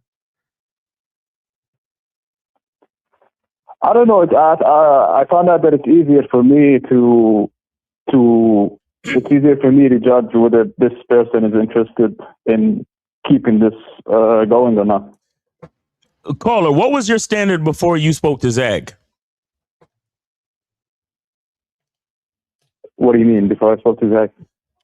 Before you started watching our content, what was your standard? Yeah. Before I watch your content, I never approach women. Oh, okay. All right. So basically you're still cultivating your standards as you go along. Exactly. Yeah, you can say that, because when I first started approaching, I didn't actually have a plan on how to approach. I think I approached the first 50 women like that, and then I realized, it's actually easier when you start to introduce yourself, and it's easier when you have a specific thing to start up with. Mm-hmm. And then I start to try other stuff, like start new stuff. And then I realized, I didn't give my number to some of these women, although they were interested, because I did not. No, they weren't interested, because if they were really interested, they'll be like, you're not going to take my number? You're not going to call me? If they were interested. If y'all walked away and nobody exchanged numbers, there's no real interest there. It's not to say that, they didn't think he was cute or something, but there's no real interest, because a woman who's interested in you ain't going to let you just walk away like that. Y'all got it. Well, he didn't give it because he was afraid that he would have to own up to the next steps. Right? Because you got to have a plan. Yeah, that's part of it too. Yeah, that's part of it too. 100%. See, here's the thing. Okay. And guys have a habit of doing things in segments. And when I say when you do things in segments, you skip steps. Meaning, when you talk about the actual act of having sex with a woman you just met, there's a lot of things that need to happen before that step. And a lot of you guys, you're not prepared for that step. So what you do is you be like, let me just go meet a woman and exchange contact information. But you're not prepared for what comes after that. You're not prepared, and you don't have a plan. And I say this about women all the time. Sex is deliberate for women. They plan to get dick. Right? So if a woman is planning to get dick, she can only plan to get dick with a man that got a plan. Does that make sense? Mm-hmm. Right, y'all got it. Yeah. Now, this is my last thing on this, and I'll say this. I'm sorry there, Mouse. No, let me just get it. It's just that I hear that you learned the handshake thing and you use it to judge. But just for me, she don't know you at all. Mm-hmm. Right? You're coming up to her. She doesn't know you. She don't know if you're gonna snatch her hand. She don't know anything about you besides the fact that you said hello. My name is such and such, and you extended your hand. Mm-hmm. Now, to me, if you don't take my hand, I'm like, oh, okay. Now I might continue this conversation, but at the end of it, if I extend my hand and say nice to meet you or something like that, and she don't take my hand, now I'm like, okay, because I've already expressed and said some words, and my words should move you and influence you to at least shake my hand. Right. Yeah. Right. See, caller, what you just experienced was Jay Roman as a man logically breaking down the situation and creating a standard based on what he understands about himself. That's what you need to do. You understand? Because all you did was take what Kazak told you as an example, and you tried to make that your standard, not really knowing why the fuck that is your standard. Not knowing why it's your standard, it leaves a lot of holes in your character, and that's why you're not getting what you want from women, because you don't know yourself. And let me add this, because this is very, very, and I'm glad you brought up the handshake thing. There have been plenty of scenarios where I ain't shake a chick's hand. a lot of times, depending on how you're meeting the chick, it's not even conducive. Like if a chick is at a bar and I run up right next to her, you know what I'm saying, and I don't even really notice her yet, and I'm ordering some cranberry juice, and she happened to look this way, and I look this way, I'm like, oh, what's up? Right? I'm not shaking her hand at that moment, right? Because it's not conducive. It's not like we're walking up to each other or we're being introduced. So you have to look at the context of why you would even shake a woman's hand to begin with, right? So just understand that. And again, I'm gonna go back to what I said. Me, that was never a tactic, right? When I would shake a woman's hand, it was just to shake a woman's hand because that's what I do, right? With anybody, man or woman. And I just happened to notice that if I'm talking to a woman and her hands were soft, I'd be like, damn, girl, you got some soft ass hands. And I wouldn't let it go. And she would let me hold it throughout the whole conversation. So when I share that with you, and then what happened, more often than not, those same women that will allow their hand to rest in my hand usually were women I would end up having sex with, right? So what I was letting you know was, hey, hold a woman's hand and guarantee she might have sex with you if she lets you hold it. No, that wasn't what I was trying to tell you. What I was trying to relay to you is, it's more likely that a woman who doesn't mind being touched by you is attracted to you versus a woman who doesn't like being touched by you. That's it. Yeah, I got it. All right, so caller, we're gonna let you go because we can't give you any more game. All right, take it easy. Thank you so much, man. All right, man, get some coaching. All right, K-Zach, get some more coaching. Yeah. All right. I think 353. Go ahead and call back, and then also 224. Go ahead and call back. And that's why, God, this is why coaching is important. Because this is what I noticed during coaching calls. I noticed that some guys, they don't watch all of the videos. They pick and choose what they watch. Exactly. So when they get coaching and they ask me questions, I'm like, I just dropped a video yesterday talking about this shit. And this is when I realized they didn't watch the video. Yeah, right. All right, we got 224. You're on live with the Manhood is a Skill Set Show, name Age City. How can we help you? Yeah, Manuel Jax 25, I guess, actually, since yesterday. Okay. And then I sent the money to the Miles in the Game 2 Cash App. All right, appreciate it, man. All right, go ahead. Yeah. So my question is, what should I do if a girl that I hooked up with, like, let's say, like 5 months ago, but I kind of messed it up on my end, she reaches back out to me? Okay, real quick. I'm gonna go ahead and entertain this nonsense. But so what did you do to mess it up? So basically, she like sent the nude, and I tried to do some Steve shit, and just blew up in my face. No. I want to know what you did. What caller? It's important for you to be as detailed as possible. So, because it's not just for you. I understand that we're helping you. But because this is a live call-in show, there's a lot of young men that can use this information. So you have to break it down so they don't make the same mistake you made. Okay, so she sent me a nude, and basically I tried to because she was out of town, and basically the context was like, hey, when you get back in town, let me know. So she sent me that, and then I basically said the things that I was going to do to her when she get back into town, and then, she left me on red. Wait. Let's back up. So is this a woman that you had sex with before? Yes.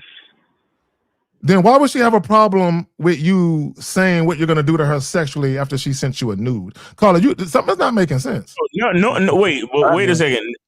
Nobody said she had a problem with it. She just left him on red. Oh, she left you on red. How long you been on red? Well, until she called me. Well, she did it twice. She called me once in January, and then she just called me yesterday, but she didn't send anything by text. Oh, and she called me in the middle of the night. It was like 3 a.m. Okay. So just so I understand, because everybody understood it but me. I guess my age is showing. You know what I'm saying? I need to go take my Metamucil and shit. So real quick. So she sent you a nude, and then you said some shit you was going to do to her sexually, and she didn't respond to what she said. I mean, she didn't respond to what you said. Yeah. Correct. Now, but did you tell her a specific day you were going to do all this nasty shit to her? Well, no, because she wasn't in town at the time. So, that's my point. Okay, caller, listen to me. That's my point. Because she was not in town, when you text her, did you say, "Hey, girl, stop playing with me. When you get back in town, you know what it is. On this day at this time, bring that ass here." Did you do that?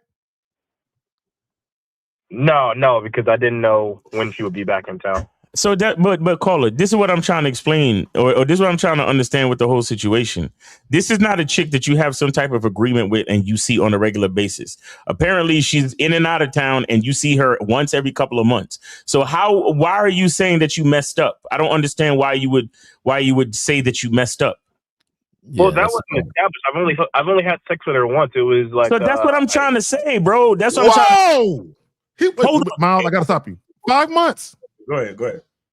Oh, 5 months. You know her for 5 months and you had sex with her once? That's what I'm trying to get to. He don't see her often. So that's what I'm saying. I had sex with her the first night we met. And then after that, she was out of town. She left me. She sent the whole nude thing, left me on red. And now she's reaching back out to me like, okay, fine. Caller. Fine. What is the issue, bro? Well, I mean, because technically she did leave me on red, and that's caller. I need you to stop saying nonsense words and just tell me what the fuck is the problem. That she left me on red when I said that shit. So what did you expect her to do? Respond? Like send a message back? And say what? Like, I get back in town. I can't wait for you to do that to me. Something like that's your job. That's your job. Caller. Okay, real quick. This is what you have to and guys, I keep telling you guys this. You're going to meet women who are down to have sex with you, but they're not going to be blowing up your phone to get more dick. You're going to have to be the one reaching out to them. Hey, girl, when you're ready. Why? One, you're the man. You're supposed to initiate it. Two, there's going to be women that are down to have sex with you, but they don't want to have sex with you bad enough to call you all the time. See, your ego is in the way. Shout out to Steve the Dean in the chat. You know what I'm saying? Game King, Steve the Dean. And check us out tomorrow on Real Game No Theory, 12 noon Eastern time. All right. So caller. You said you known her for 5 months. You smashed one time, and her job or whatever she do takes her in and out of town, right? Well, I don't know if she go in and out of town, but I just know she was out of town when I reached out that one. So my thing is, she moves like she moves like she has a boyfriend or a man or something like that, right? Or maybe she didn't mean to send you the nude. Maybe she meant to send somebody else. And that's why she didn't reply, because she's like, "Oops, my bad. Oops, this is the wrong person I'm sent the nude to." Like you don't know because you don't know her. That's some good insight right there. I ain't catch that, Jay Roman. That's true though. But it just right. But none of that matters though. Like that's what I'm saying, Jay. That's what I'm trying to say. None of that matters. This is not your girl, bro. Caller, why the fuck do you care if she got back to you or not? Well, because isn't that like a sign of disinterest and like disrespect? She already fucked you. What do you? Okay, caller, real quick. Okay, how is it disrespectful? Okay, so does she owe it to you to respond to your text message because y'all had casual sex once? Does she owe it to you? Rom-com, yes. Like, don't send me a nude then, you know? What? Okay. Hey, caller, hold on, man. Hold on. Are you really mad that you received you can't make this shit up from her, and then you proceeded to say some freaky stuff, and she didn't respond? Is she the only person you're having sex with? Probably. No. Okay. So, are you sure? Why does it like let's put it in perspective. I understand this because Miles is right with the rom-com thing. Like I don't like you want to stroke your ego and say some smooth shit. Yeah, come my way, woody woo, right? Yeah. You didn't get the response that you wanted to get. You wanted to get some like, ooh, daddy, you know, god damn, yeah, I can't wait to get back there to tell you da da da, and that you didn't get that. That's because she's probably was laying next to another man or something, whatever. I don't know. Maybe she's went to visit her family. I don't know, but I don't care no matter what the scenario is, because this is not a true invested interest of mine. At all. You met her one night, you had a one night stand, you exchanged numbers, so it possibly can happen again. She sent you the nude. You're like, okay, maybe it can happen again. I'm left on red. But then she contacted you a different day. My question is, how many times have you contacted her? Never. Not since that one time. Not since what one time? The on red one time? Yeah, the on red one time. Okay. So then she pops up and calls you 3 a.m. Was the next time you said? Yeah. So what happened during that phone call? Like 2 months ago, and then she called me last night. No. Back up. No. Stop, caller. When she called you at 3 o'clock in the morning, what happened? I didn't answer. Cause you were in your feelings, nigga? Come on, bro. Are you serious? Are you serious? No, just because I was asleep, but I didn't call her back or anything either. Okay.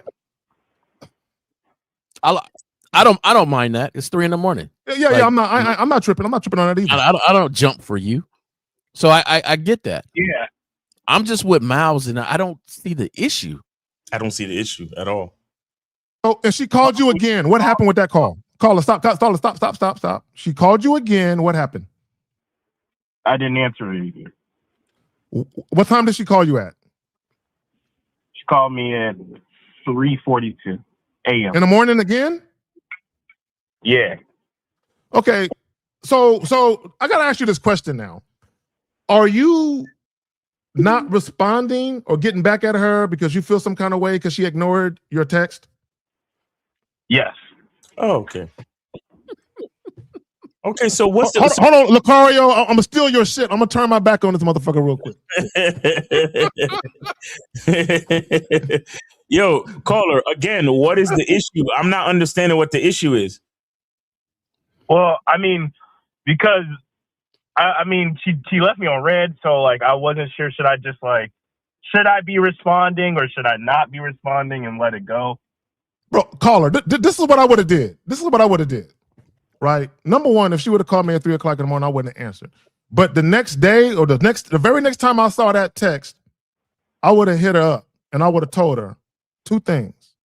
One, hit me up at that late is dick hours. You know what I'm saying? That's dicking time. Right? And number 2, we're not there. You and we don't have that kind of relationship where you can hit me up that out. So you can't do that again. Right? So I'm gonna tell her she can't do that again. Then I'm gonna follow that up. I do have some availability tomorrow night at 9 o'clock if you want this dick, though. Oh, but here's what I'm saying. You know that she's in and out of town. The only thing I have to say to that woman is, are you gonna be available for this dick anytime soon? Or are you gonna be in town anytime soon? I'm not all of that shit, all of the caller. Don't you claim you got other people that you fucking with, but you sound like this bitch is on your fucking mind. That's what it really sound like, you lying motherfucker. That's what it sound like. No, I said I've had sex with other people. I'm currently roster 0. But that's what you see. All right. Oh, you're getting your bed is getting cold. You're getting a little sexually frustrated. How many times she hit you up 3 a.m? Was that only 1 time or 2 times? Oh, twice. Twice. Is she a stripper? I don't think so. Nah, she must be in a different time zone or some shit. I mean, because that's no. That 3 a.m. sounds like I'm coming from the club. When we first met, when we hooked up the first night, I met her in an after hours bar. Okay. See, you see, there you go. Hey, so she's a late night bitch. So caller, all you got to do is say where did y'all have sex that one time that y'all had sex? Where did you have sex? Outside the club. Outside the club in the car? You see what I'm saying? Nah, just just in the nature and shit, you know. In the nature? Yeah, it was just outdoors. Well, like in the alleyway or some shit.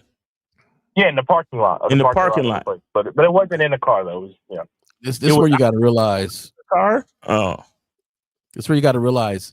Sometimes it's not you, it's their habit. Yes. J. Roman, caller. What she is showing you with how she's moving, and Miles hit the nail on the head. She's a late night chick. She is showing you that her lifestyle is casual hookups in the middle of the night with random men. That she's showing you that. Yo, you caller, you're again. So what do you want? You want this to be like the movie Pretty Woman, where you turn a fucking whore into your wife? Like you wanna give her an invitation to leave that late night life alone and become your girlfriend and become faithful to you so you can take care of her for the rest of her life? Is that what you want? No. So what the fuck is wrong then? What the fuck is wrong with when she hits you up, just be like, hey, are you available to come get this dick? Yes or no? And tell her to come over and fuck her. So that's what I'm saying. You have no problem, bro. You sound like one of these heartbroken bitches, bro. What are we talking about? And let me add this. Here's the funny part. She still wants to have sex with you. But because you're so in your feelings, come on, bro. She's obviously hitting you up because she wants to come on, bro. Is she hitting you up late at night? You're purposely not hitting her back because you're in your fucking feelings, bro. You sound like a fucking girl, bro. So, sorry, go ahead. No, I don't want you to get on the phone and be like, hey, bitch, when you gonna come get this dick? Because it ain't your style. I can tell that right now, right? We gotta operate in our styles. You gotta know your lanes until you change your lane, right? And you don't just change your lane by moving over. You know, you got to press the gas. You got to do certain things before you move over to the next lane. Right now, you are hurt because somebody that's not your chick. Let's just say this. Let's just put it into perspective. She's not your chick. All you did was smash outside in nature. That should tell you. And those are your words. Exactly. That should tell you what you're dealing with. Exactly. She's sending you a nude. You say some freaky stuff, a normal person probably would respond. She sent you a nude because maybe she was horny, but she was getting dick down at the time, okay? You were on red because she was getting dick down late night. My mind could go many different places. Maybe she was making her mom some tea. I don't care. I don't care. She hit you up the next time, 3-something in the morning. You was emotional, saying, I don't want to, you left me on red, so I can't give you this dick. I can't give you this dick. Now, if that was my thought, it still wouldn't be an issue because I wouldn't care anymore. I forget about her. I would laugh. Call her. When you was fucking her outside in nature, tell me, about what time was this? No, yeah, it was like, like 5, probably 4. It was 5 in the morning. Y'all had sex. It was 5 in the morning. So now this chick is calling you at 3:45 in the morning. And you're in your feelings about the fact that she didn't reciprocate romantic text with you. A bitch that you fucked at 5 o'clock in the morning in a parking lot. You're mad that she didn't reciprocate romantic texting with you. Do you hear how you sound? No, bro. No. Shut the fuck up, bro. Stop. You don't hear yourself, man. You don't hear what the fuck you're saying. A bitch that you met in a late night, you said an after hours club. You took her outside. You fucked her in the parking lot at 5 o'clock. By the dumpster. At 5 o'clock in the morning. Now she's calling you up, sending you nudes at 3 in the morning, and you don't want to fucking answer because she didn't reciprocate romantic texting a couple of weeks ago. Bro, you sound like a girl, bro. I'm sorry. And I don't mean that with no let me say this real quick before I forget. I'm gonna pass it right back to y'all. I'm gonna say this real quick. I want guys to understand what's happening with the woman. She is purposefully and consciously being emotionally unavailable. Boom. So much so that when he sent the text, she was like, I don't want to do none of this shit. I just want dick. Let me tell you something. She sent out a mass text with that one fucking nude. Okay? Yep. That's what I'm telling you.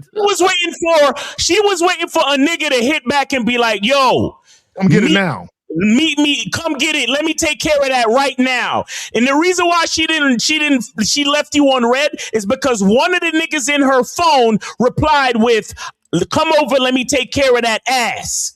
And you was over there talking about, this is what I'm gonna do to you the next time I see you. And she was too busy getting fucked, nigga. Miles, real quick, caller.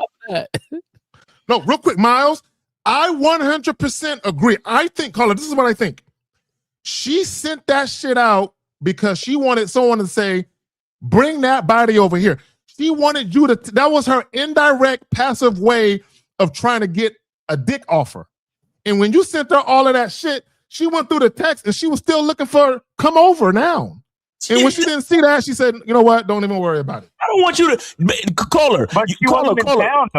Call her. Do you think a woman? You know, she didn't really mean to send it to you. You just got your number caught up in the group text. Caller, you think a woman who desires you sexually, you think she wants you to tell her what you're gonna do to her, or you think she wants you to do it? Facts. To do it. Oh, see, you were trying to be real quick. This is what they true. My bad. Jay Roman, go ahead. I'll go after you. No, my thing is, you caught a night girl, and she thought she caught a night guy. That boom. See, right there. Right. I'm glad you said it. Go ahead and continue, brother. No, he's just like, yeah, you judging her. But she's like, hey, I found me a guy to fucking 5 o'clock in the morning, 3 o'clock when I need to. But that's not his. Like, no. I'm identity. That's the pride. That's why I keep telling y'all to be authentic with your masculine identity, because that's not your true masculine identity. You're a hopeless romantic. You want a fucking girlfriend, nigga. She was trying to offer you. She was trying to be your late night mistress if you knew how to handle it, but you can't. You can't. That's why you get left on red. Calling us up to my what should I do? And last time I saw her was like 5 months ago, and she sent me nudes, and then she started contacting me at 3 a.m, and I didn't want to answer because I'm in my feelings. I'm getting more and more tired of the bitch assness with men in this fucking society today. I'm sorry, man. Caller, real quick. And Jay Roman says something important, and I don't want guys to not get it. When she met you and y'all had sex, she thought you was in a fraternity of casual sex havers. She thought you understood what the assignment was. She thought you got it. And this is why a lot of guys that want to, have casual sex and have rosters of women, this is why a lot of you guys, you're not mentally and emotionally equipped to live that lifestyle. Because this is what you have to understand. You're going to run into women who don't want to date you. They don't want to spend the night with you. They don't want to do none of that shit. They just want some dick and they want to go home. You ran into a woman who don't want anything from you but sex, and you want more. And you're trying to make her responsible for your feelings. Y'all got it. There's one thing you're not telling us, though. Go ahead, caller. And then I got a question for you. Yeah, I mean, I don't want to be in a relationship and nothing like that. I just don't want to be disrespected is all. You weren't disrespected. See, and that's all right. Your perspective of the situation is allowing you to call it disrespect. Yeah, in your head, and that's how you're justifying it, because your perspective of this. And I just have a different perspective than you, just because of the experience and what's going on here. Just she was going out of town and her schedule and things like that. Hey, caller, was it disrespectful for you to fuck her in the parking lot at 5 a.m? I mean, that was cool. It's cool. So I love how guys want hoish things, but from non-hoish. That's what I'm saying. If it's cool for you to meet her at an after hours club, then fuck her in the parking lot at 5 a.m. Then what's so bad about her sending you nudes and calling you up at 3 a.m? No, there's nothing wrong with any of that. Like, the only thing I had a problem with was just like the first thing of being left on red. Like, everything else is caller. This is, guys, when we talk about why people are motivated to do what they're doing, you have to take your feelings out of it. And this is what you should be saying. This is what we've been trying to tell you the whole phone call. is the fact that she here's the key. The fact that she left you unread, but she still called you twice at 3 o'clock in the morning, both times. What she is telling you is, can I just get dick without the extra shit? That's what she's trying to tell you. But she's a woman. So she doesn't know how to tell you, look, can you not text me that shit anymore and just give me some dick? So she handled it in the indirect passive manner. Y'all got it. Yo, you know what? Shout out to this bitch. You know why? Shout out to this bitch because I'm not sure, but I could almost bet that she knows Nick. She knows men. You know why? Because she knows that right around 4 or 5 o'clock, that's when the morning would creep in before you wake up, my nigga. That's the type of dick she. But this caller, how old are you again? I just turned 25 yesterday. How old is the chick? 27, 28, maybe. Yeah, definitely older. She's definitely older. Shout out to her because she knows what the fuck she want. You don't know shit, man. Go back to sleep, man. So don't answer her calls when she called no more. You block her fucking contact because she's wasting her fucking nigga like you. Caller. So let's get the perspective recalibrated because that's what you call for, right? We're gonna recalibrate the perspective a little bit. But you have to come to some understandings, right? When she called you at 3 something in the morning, that's because wherever she's at, she didn't find anybody that she thought was attractive enough to give it up to. So she went down her Rolodex and started calling people that she wanted to give it to because she wanted it. Because if she wanted it at 5 o'clock in the morning outside in the parking lot in nature, as you call it, then she's trying to look for people that she know that can accommodate what she wants at the time. Right. Which is why women go to bars by themselves, by the way. She might be out and about. She didn't find anybody she wanted to give it to because it's still her choice, right? And so she started calling the people she had on reserve. You're one of those people that's on her reserve. You're on her roster. You are on her roster. I'm inactive though. Well, you made yourself inactive. You made yourself inactive ignoring her because of your emotions. So, like, let's just say, because I really want you to get off of I've been on red, and that's the same thing you've been on, and we're trying to tell you get off that I've been on red. You've been unread because she was busy doing something at the time. And then when she was being busy at the time, she had work, she had other dicks to attend to, or other things she had to do. Like, it doesn't really matter. And then they remember, like, oh, snap, I did meet a cool guy the other day. So let me call him up. Because there's times, I remember when I was single and rolling around, I'll forget somebody for 3 months quick and be like, oh, snap, man, I meant to call her. So she hits you up, right? Boom, you ignore her. Then she gives you another shot. Boom, you ignore her again. And she's like, oh, okay, I get it. And you ignore her without even contacting her. Hey, I was knocked out. Won't you come? I'm gonna show her how it feels to be ignored. Huh? Take that, bitch. You don't like it, huh? And she's just living life the way she wants to live life. Bro. Now, some of y'all would call that a hoe style. I don't.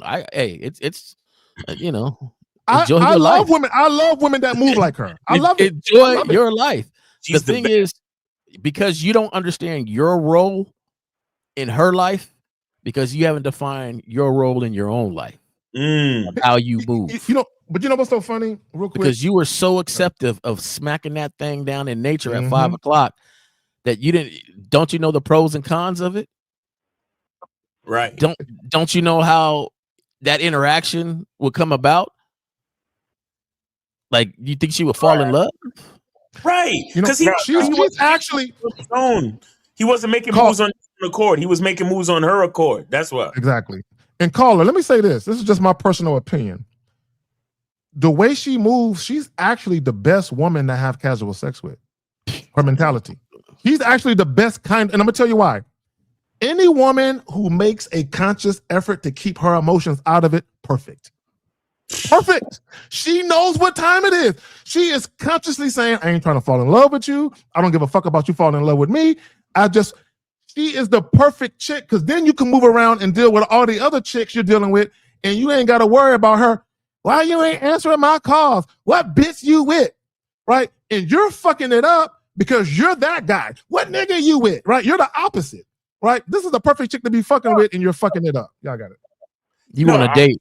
You want to date with her, huh? K, he's not even jealous about other niggas. He's jealous just because she didn't entertain his sex. There you go.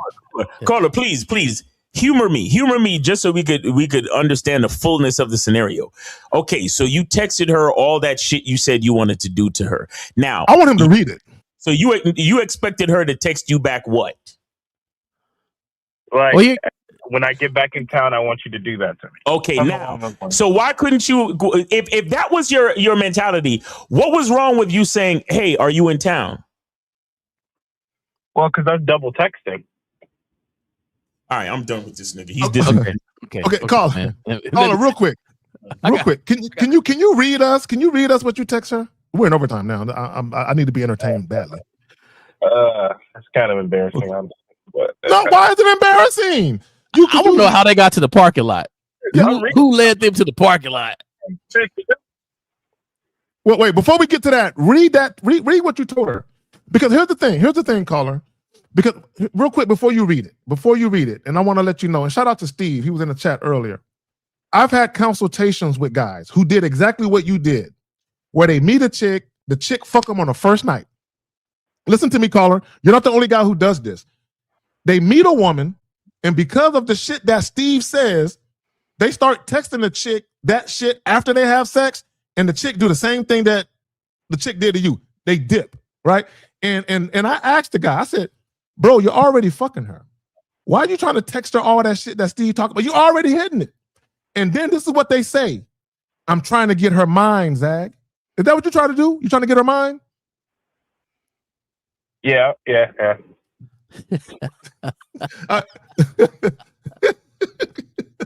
That's not the way that works, guys. You cannot get a woman's mind with words. Hey, Brody. Hey, Brody, the caller. Hey, I like the work in you, though. I really do. I like the fact that you are taking the energy and actually working and trying to apply some stuff. That's it. I really do like that factor. The thing is, I know it's hard because the onion has so many layers to it. And those layers all are factors to your success in anything that you do, because the biggest part of that onion, though, is you, though, with all those layers. So you can take what people say, but you have to turn it to how you would do it and respond and go from there. I know there's like some hard lines where people are like, hey, don't double text. I'll be honest, I didn't double text some people before, but you know, it's not I'm double texting to ask for your attention. No, he's being disingenuous. You know? Jay, I don't think you should even honor him by even referring to the double text, because he was totally being disingenuous, because I told him to give me the scenario of after he texted her what he wanted to do with her. She texted him back saying something else, and then I suggested that he could have texted, "Are you in town?" That would not be double texting, but he's being disingenuous because he can't accept the fact that he fucked up in the situation. He's still holding on to his ego and trying to hold on to that whole disrespect narrative. But the true narrative is he has no fucking game or confidence. That's it. Yeah, and the mistake you made is before you made the mistake. The mistake you made was taking Steve's shit and trying to use it after the fact. And this is why, guys, this is why you need to get coaching, because you don't understand Steve's motivations. You don't understand where it comes from. So you just started doing shit thinking it would yield a particular result, but you don't understand what you're doing though, right? And then because it didn't work, you got into your feelings. And the funny thing is, you messed this up. The woman didn't do anything wrong.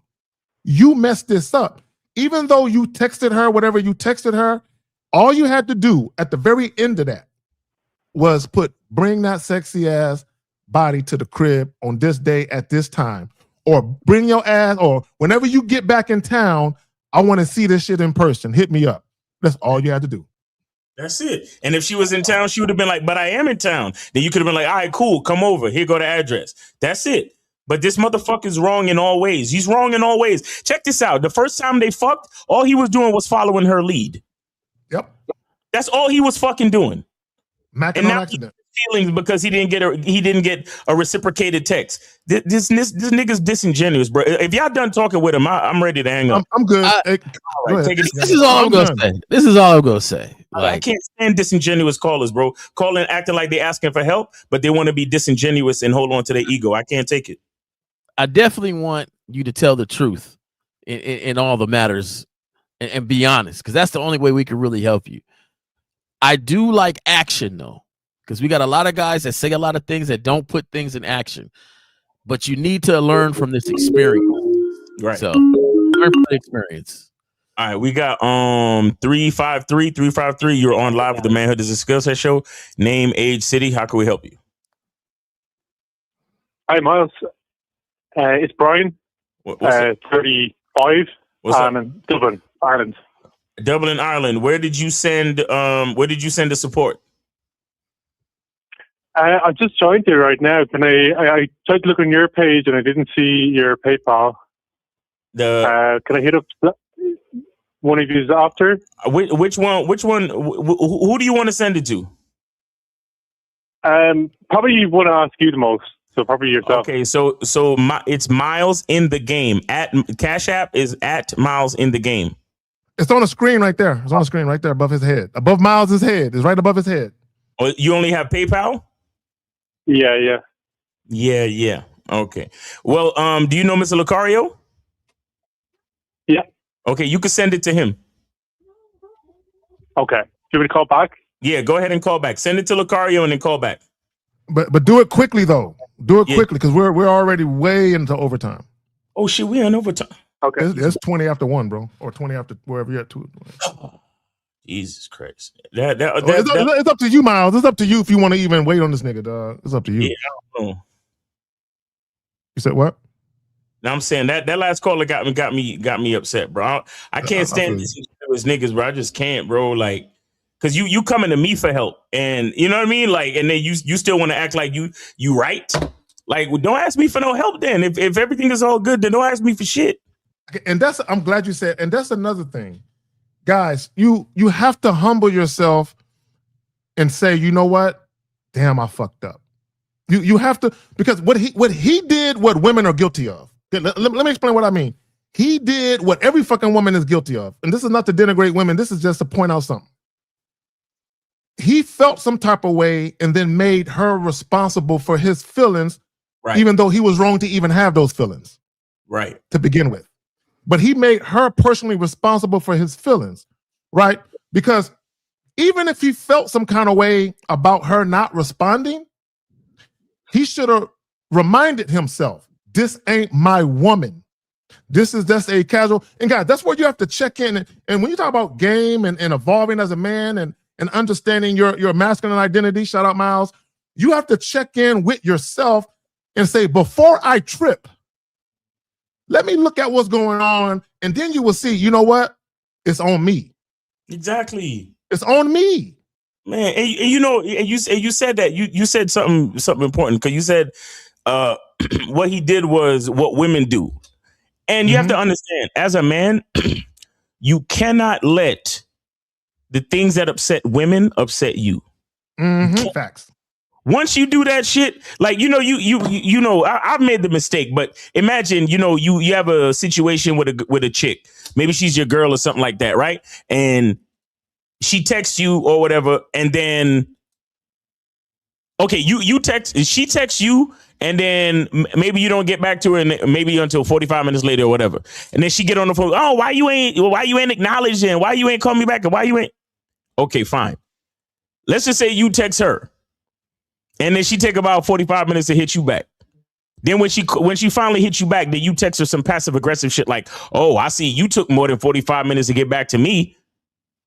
Once you do that type of tit for tat bullshit, you are done. You are finished. Women cannot respect you after that. You can't respect them after that. They can't respect you after that. That's a fact. 353. Go ahead, bro. Yo, I sent money to iTax. All right. Appreciate you, brother. All right. Go ahead with your question. Oh, how old are you again? 35. 35. All right. Go ahead. Real quick. Caller, real quick, because we're in overtime, and as soon as you hang up, we're done. So let me say this. Let me say this real quick. And for the caller that called that ignored the chick, the fact that she didn't respond to your text, and then she called you twice, and you didn't respond, she probably already correlated that you're in your feelings about her not responding to your shit. Once she figures out that's what's happening, is you ain't gonna be able to fuck her no more anyway. But you gotta call her. Exactly. I just wanted that caller to put things in perspective. Right. Like, you just met her. There was one incident. You're talking on the phone. You know, it's not that deep. And the style of your relationship or what you're building says nothing of anything that is serious relationship like. So why are we upset over an unread text in the middle of the night? You know, it felt like he wanted more than what she was giving. And if that's ever the case, then you got to check yourself. And he kept doubling down. It's unread though. It was unread. Right. And that's the part is like, come on, you're not even getting the point as we're talking about it. But go ahead, caller. Yo, thanks, J. Rowan. Hi, Zach. Yeah, so Miles, I have a topic for you that I think you might be ready to talk about. Hating ass, bitch ass males. How to deal with them. Wait, say that again? Hater ass, bitch ass males. Upstart males who get jealous that you're talking to women around them and then try to make you out to be a problem. Uh-huh. How to deal with these type of people. Oh, okay. So is this something that you're dealing with? Yeah, sometimes well, actually, I was out the other night and I had been volunteering at a yard party all day. Mm-hmm. And I was chatting to women all day and stuff. And then I went to the afters party. Mm-hmm. And when I was in there, I was kind of, before I went, I'm kind of tired and irritable.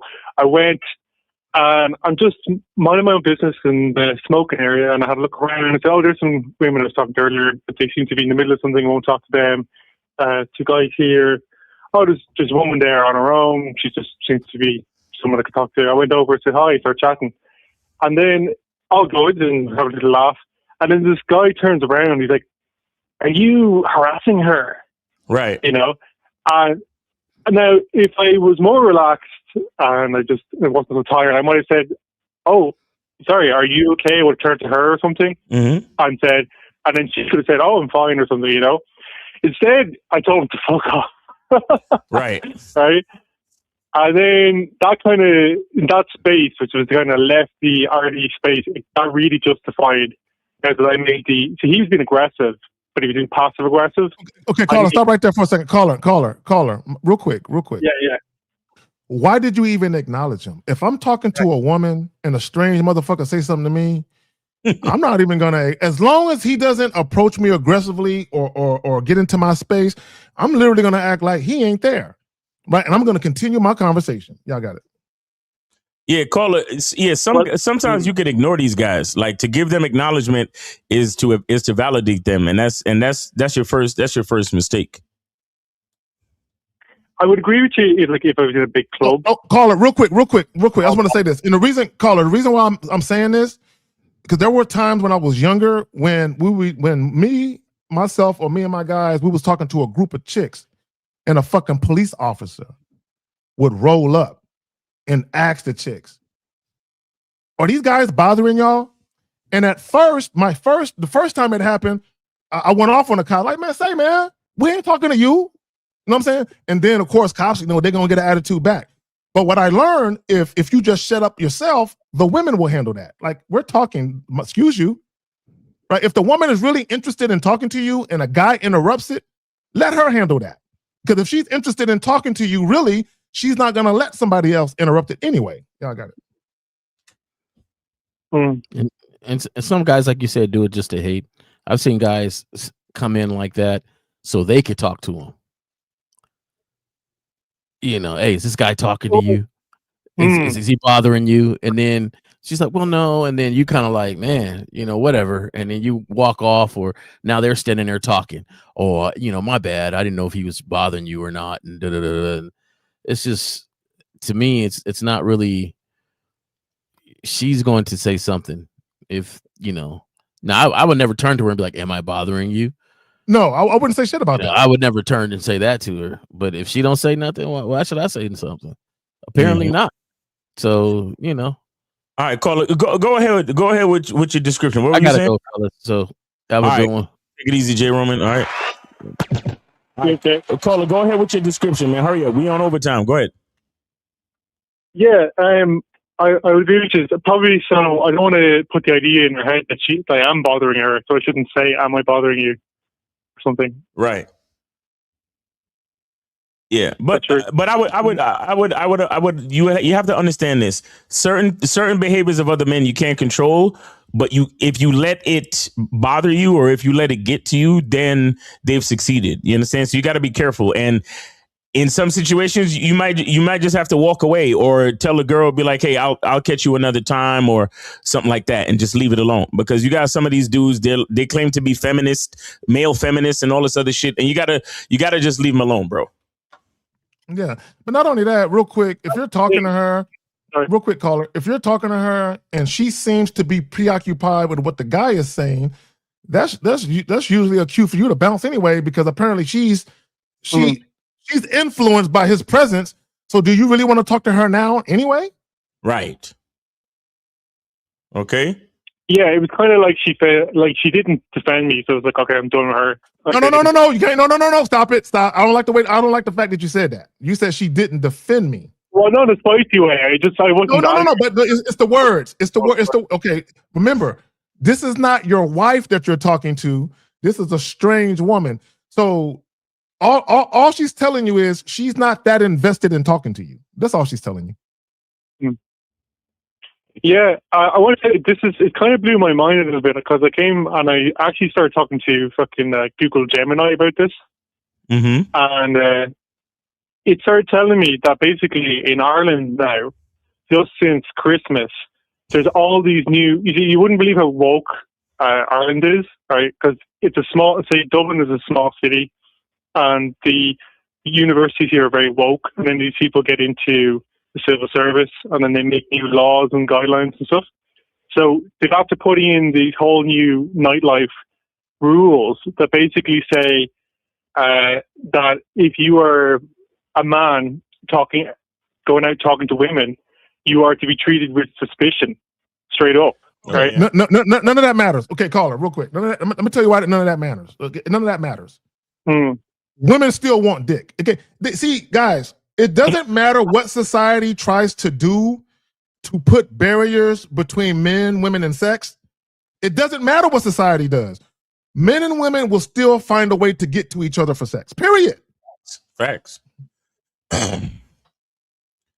So yeah, that's yeah. really So it just has to change my approach a little bit. So I want to talk to Miles in terms of Miles' photography. If you want to talk to Miles specifically, then you need to either get a consultation or do a live stream when it's him and I want to hear both of you. So it was just an extra. I want to actually definitely want to hear both of you. But it was just saying that I won't keep you too long. I'm kind of I'm not sure if you guys are you're from New York and stuff, aren't you?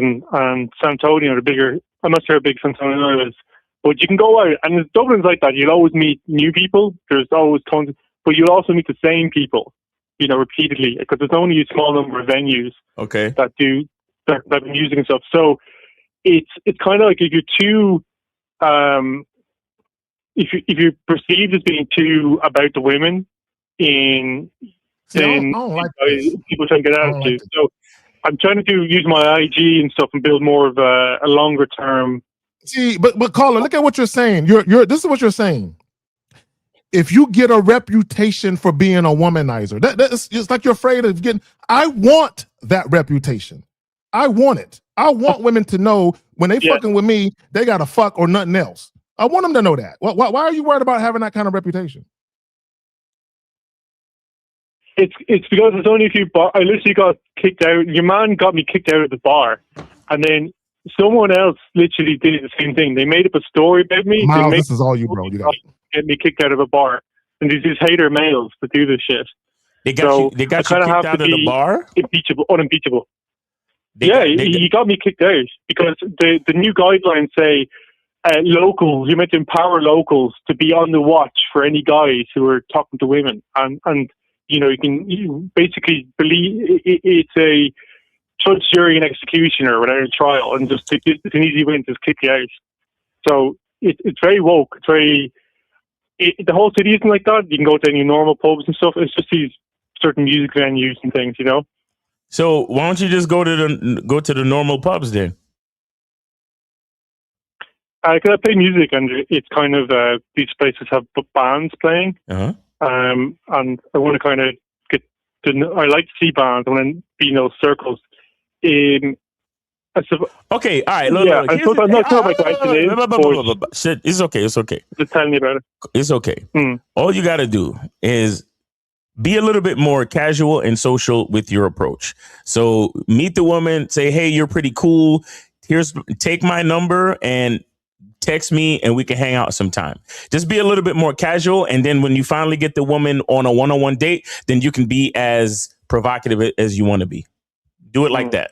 If all of that stuff you're saying is true and Dublin is woke and everybody's trying to kick you out for talking to women, just be a little bit more casual and sociable about it instead of being all the way sexual or all the way romantic or whatever. You understand? Just be like, hey, you're pretty.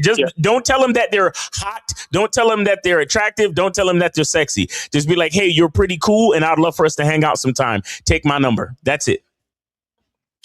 Okay, cool. That works. Right. I'll try that and get back to you. Does that help? Yeah, it does. I'm kind of I'm starting a new IG as well this year, and I take pictures of myself. Okay. Like I meet women and we have great time. Here's the thing. Here's what did you get a dating? Maybe I'll put that up. Did you get an online dating consultation from Lucario in April yet? No. You might need to you might need to do that. Go to shoplucario.com and get your online dating consultation. That's what it sounds like you need to do, bro. Did you use your photography at all to leverage towards your dating, or did you keep it totally separate? Yes, I use my photography. Lucario has used my photography. Yes. Do you have a personal IG that you ever say, oh, I'm a photographer, this is part of your appeal to... Wait. You see what he's doing? He's trying to say, did you use that to get bitches? Yeah, I never use my photography for that. I use, if I have an IG for photography, I use that for business. That's it. And you keep them very separate. Yeah, I keep them separate. Yeah. And you're always just yourself. Like I've never used IG or any other social media for dating. I've only used dating apps for dating or meeting women in person. That's it. But just because that's what I've done doesn't mean that's what you have to do. I'm just telling you. You asked me, so I told you. Cool. Anyway, Dog shaking his head there. What do you think? Last thoughts. Because you need coaching, bro. You need coach. Because caller, I'm listening to you talk, and based on what you're saying, it sounds like you have difficulties meeting women, or the frequency you would like to meet women. So when you start mentioning IG and dating profiles, what you're telling me without telling me is you're looking for other ways to meet women other than approaching them at bars. So if that's the case, if you know Lucario and April have an online dating program, right, that a lot of people are telling you is 5-star rated, mind you, you should probably get on that. So, because here's the thing, we're men, right?